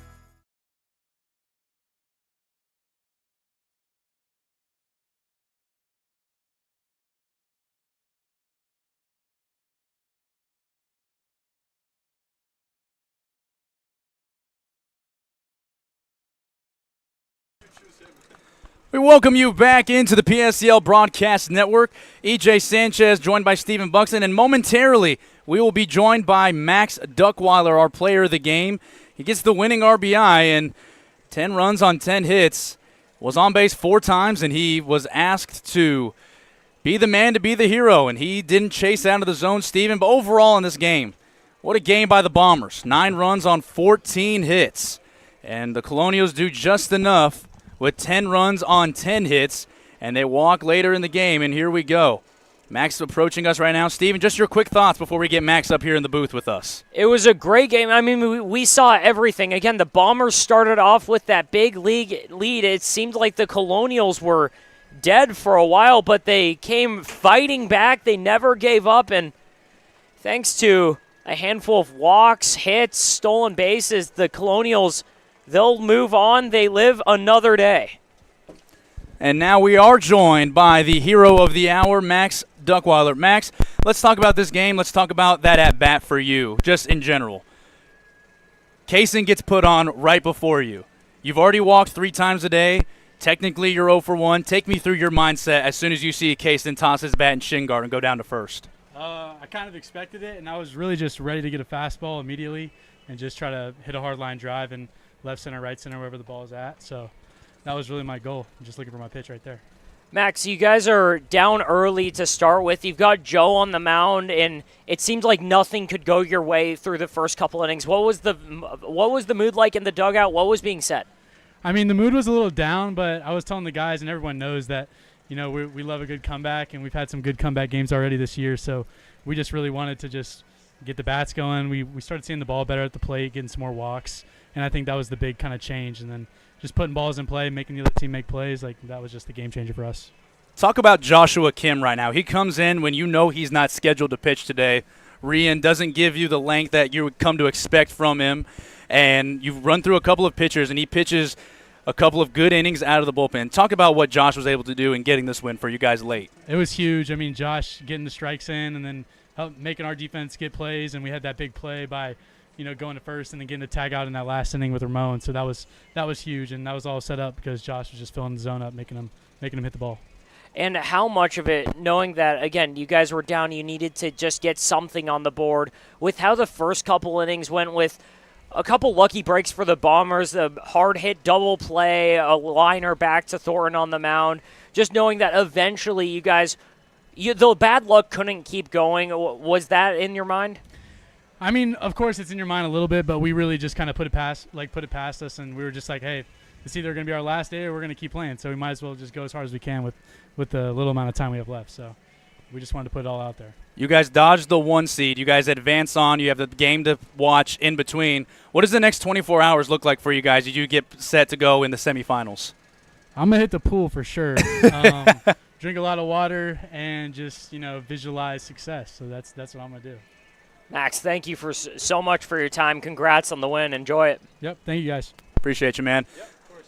That was Max Duckweiler, the hero of the day. 0 for 1, but has the biggest RBI and 4 walks to boot. We'll sign off from Palm Springs as we get set to bring you Game 2 of our doubleheader between MLB DC China and The Rush. Stephen Buxton will have the call for that one. I will be right next to him, filling in whatever I can on the day. But for everybody involved with PSCL Baseball, Ethan Gomolka, our analytics expert in the booth with us. Adam Oppenheim, Jay Cicinelli, Griffin Epstein, Cole Pavelio.